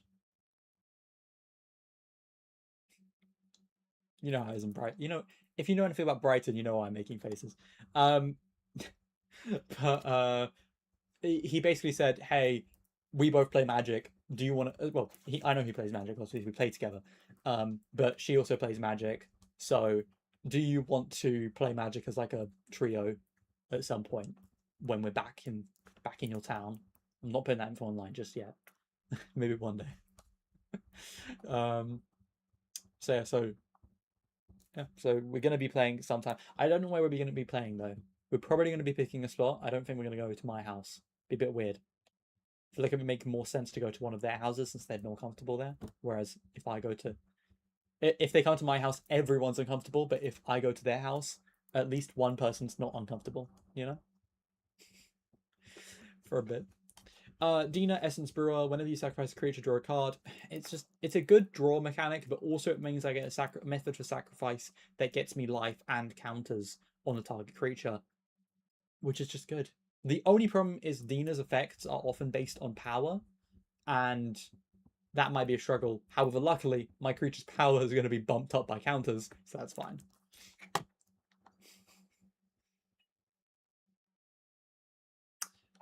Efflorescence, target counters on creature. If you gain life this turn, the creature also gains trample. So essentially, for 3 mana, I get +1/+1, 2 +1/+1/+1 counters on one creature, but also the same creature gets trample indestructible anytime I use this, pretty much. Because I will probably have some sort of life every turn. Shit, that's pretty good. That's pretty good. Gorm of the Gullet, whenever another creature you control dies, put +1/+1 counter on Gorm. Again, another route for getting more fucking power. I feel like the best route would be like just let things naturally progress, then with Gorma out, and then with Iron Apprentice and Gorma out, and then by a certain point, Iron Apprentice dies or gets sacrificed near the end. I chuck that on Gorma the Gullet. I plop down an Efflorescence or something, and just everyone dies, or I insta kill one dude at least. You know, be pretty baller. My friend does use a token deck, so I might be fucked though. Stalwart Successor, when one more, if it's the first time, it puts an additional one on that creature. So yeah, it's just for that creature, so that's pretty good. Yahenni, whenever a creature an opponent control dies, put +1/+1 counter in it. Sacrifice another creature, it's just good. Plus it means that if I've been wiped and then so basically my thought process here is for Yahenni, I would want to specifically wait for when he's gonna die. Sorry, I think. Hold on. Sorry, I'm all over the place. I think that its effect is an instant. Okay. Well, that's interesting. Does Yahenni Undying Partisan? What was I going to ask? Have its sack effect as an instant speed? Yes, it does. Ooh. Okay. I mean, my main goal would be to keep it around before a friend, while the friend's like built his shit up like a crazy amount, and then the goal would be to bring in Yahenni right afterwards. Then, like, they built up their thing. Maybe someone's played and someone's wiped out all of my creatures, so I bring in Yahenni, and then this guy with like fucking shit tons of guys. I then play my own delete everyone around me card, give him it while giving him indestructible, and just wipe that, try and kill that person by doing that. That might be the way to go. I'm not certain. Yeah. I think he's useful though. That's what I'm trying to say. Motion of Venom. This guy, I've played this deck with a friend online before, and oh my fucking god, he saved my ass. Whenever this creature enters, each player sacrifices a creature of their choice, including yourself. And then whenever a player sacrifices a permanent, put +1/+1 counter on this creature, which means that as I enter, I automatically get a minimum of 2 counters, which goes up to 3 counters if I'm like in person or playing with multiple people.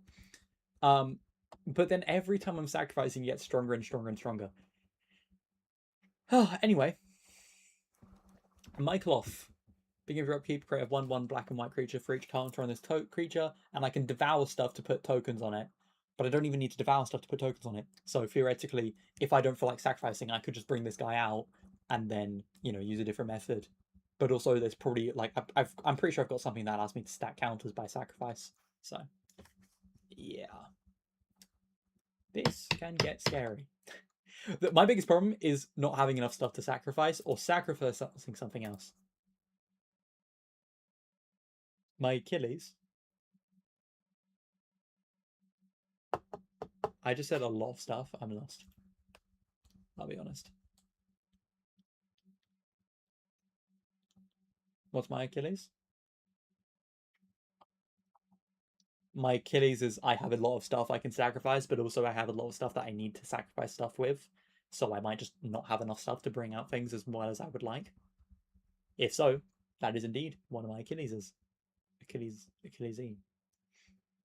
It'd be great to just get a bunch of like pests out while I have my cloth in my hand, and then just have a random turn where I'm like, yeah, I'm gonna sack all of those guys and make my cloth.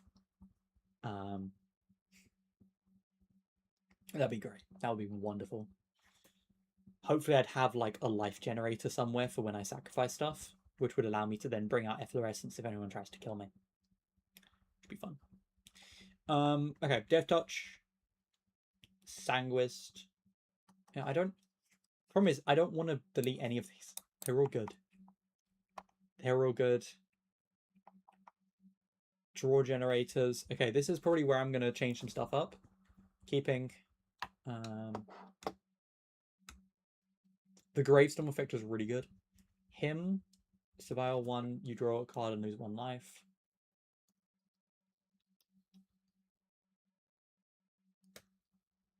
Sorry, is it saying that when I put him down I get a surveyor 1? Or is it saying that I can surveyor 1 as many times as I want? Let me just check. I'm surely it's a rulings. There isn't one?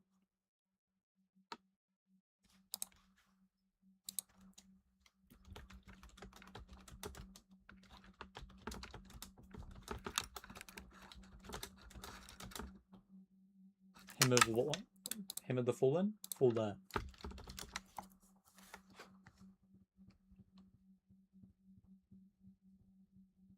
What? Is it a spell? Did I miss something? Oh, it's a sorcery. I can't fucking read, man. I thought it was a creature, alright? Okay, yeah, it's a sorcery. I don't know why I thought it was a creature. I've had this card for ages. I've had this card for several months, and I've drawn the card. Like, I fucked this card heavy. If a non-land permanent left the battlefield this turn, or a spell was warped this turn, draw another card. Okay, so a 2-draw with Surveil. Nice. I'm keeping Viscera because he has a sack engine.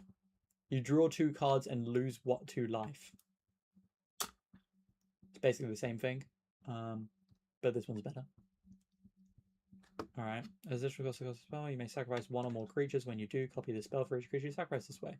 You draw a card and, yeah. These are kind of the same, both like are copying spells. Frostfang isn't leaving at all, that's never leaving. Another gain 1 life and draw a card effect from creatures I control dying. That's pretty nice. It's expensive. That's the problem with this card. It's expensive to get out. How many enchantments do I have? I have 11. Okay, I think I can keep it, but I do think that this plays. Oh fuck man, too much into some of my other gimmicks, so I'll keep my eye on this. Devoid has no color. Flying at the beginning of your upkeep, sacrifice a creature. Whenever you sacrifice a creature, draw a card. Now this means that I have a required creature sacrificing thing. It does have flying and it does have a draw mechanic. And it does inspire my sacrificing no matter what. Even if I have something that, like, even if I don't have anything else that requires me to, has an ability that allows me to sacrifice stuff. So that is there, but it's also expensive and I'm not sure. Let's keep going.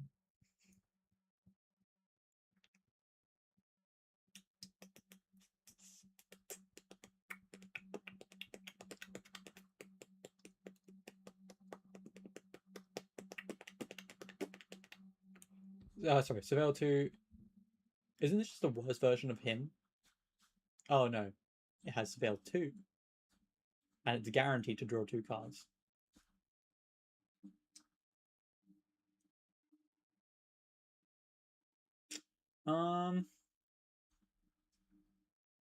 I think I should remove Cruel Truths. I was gonna keep it, but if it's between Cruel Truths, which is 2 mana more, or just playing Night's Whisper and Hymn to the Faller, one after the other, I would much rather play these two instead. So I'm gonna put this into my sideboard. That's fine. Draws a card and loses 1 life. I can just target one guy and just copy and copy and copy and copy. The only problem with this card is you can't choose another target. Or it doesn't say you can, which means it probably can't.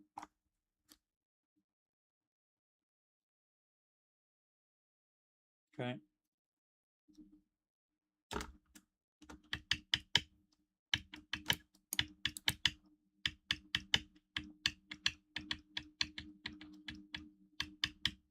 Oh, you can choose a new one, and you can make different choices. Okay, got you. Okay, let's just look at these 3 last, I think, because they're the only ones I'm not sure about.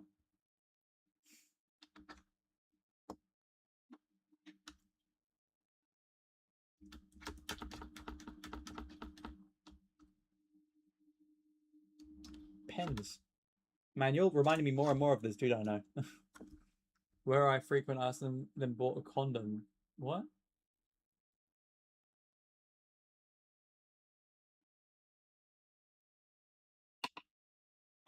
You're a confusing fella. I can't lie.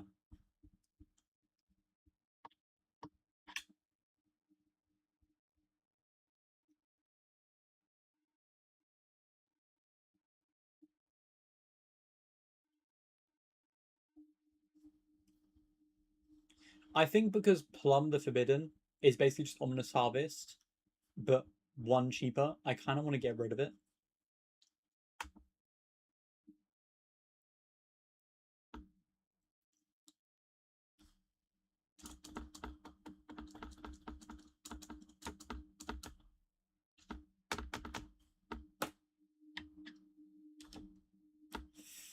Problem is, Plum works better with Sacrifice, whereas Ominous does not.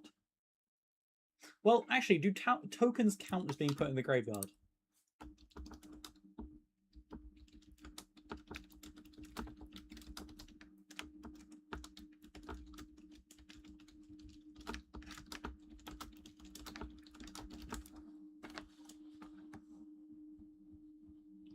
They still count. Okay, that's good to know.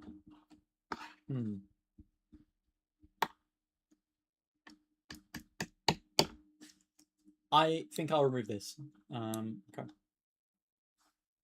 My instants are going down, luckily, thanks to this sort of stuff. I have 2 lessons, 2 lessons. It's a lot of words. It's a lot of words. Got a lot of humans, I just noticed. Target creature, if it's your turn, put a stun counter on it. Draw a card. Nice and simple. It's a bit expensive, to be fair, for what it does.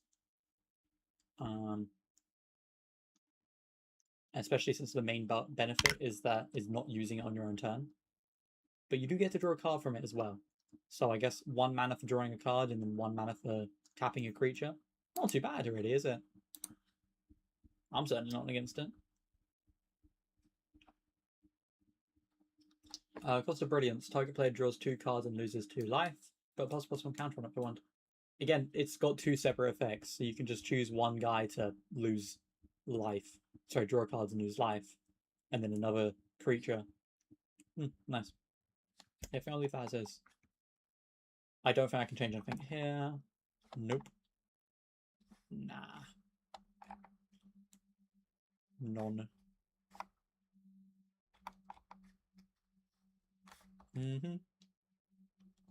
Alright. I think it's 16:18 now. So while I love talking about your condoms, I'm gonna head off now. Unfortunately. I'll probably make... I want to make more progress on this later today, but I have some things I need to do. I need to greet the person who arrived at the house and stop streaming and all that jazz. So I'll probably head down in a second. Currently no plans for tomorrow. If I make some progress on my drawing, I might start going back to drawing something else we've done together before. I might not. I'm not certain. I might just do another Magic the Gathering stream. I'm not really certain, I'll be honest. We'll see tomorrow.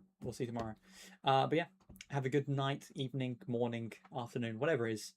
And au revoir. Have a good one. Sorry, man, I spent money for not waiting around, but I will have to wait like 10 minutes before the fucking message goes through because my god, is YouTube slow. Anyway,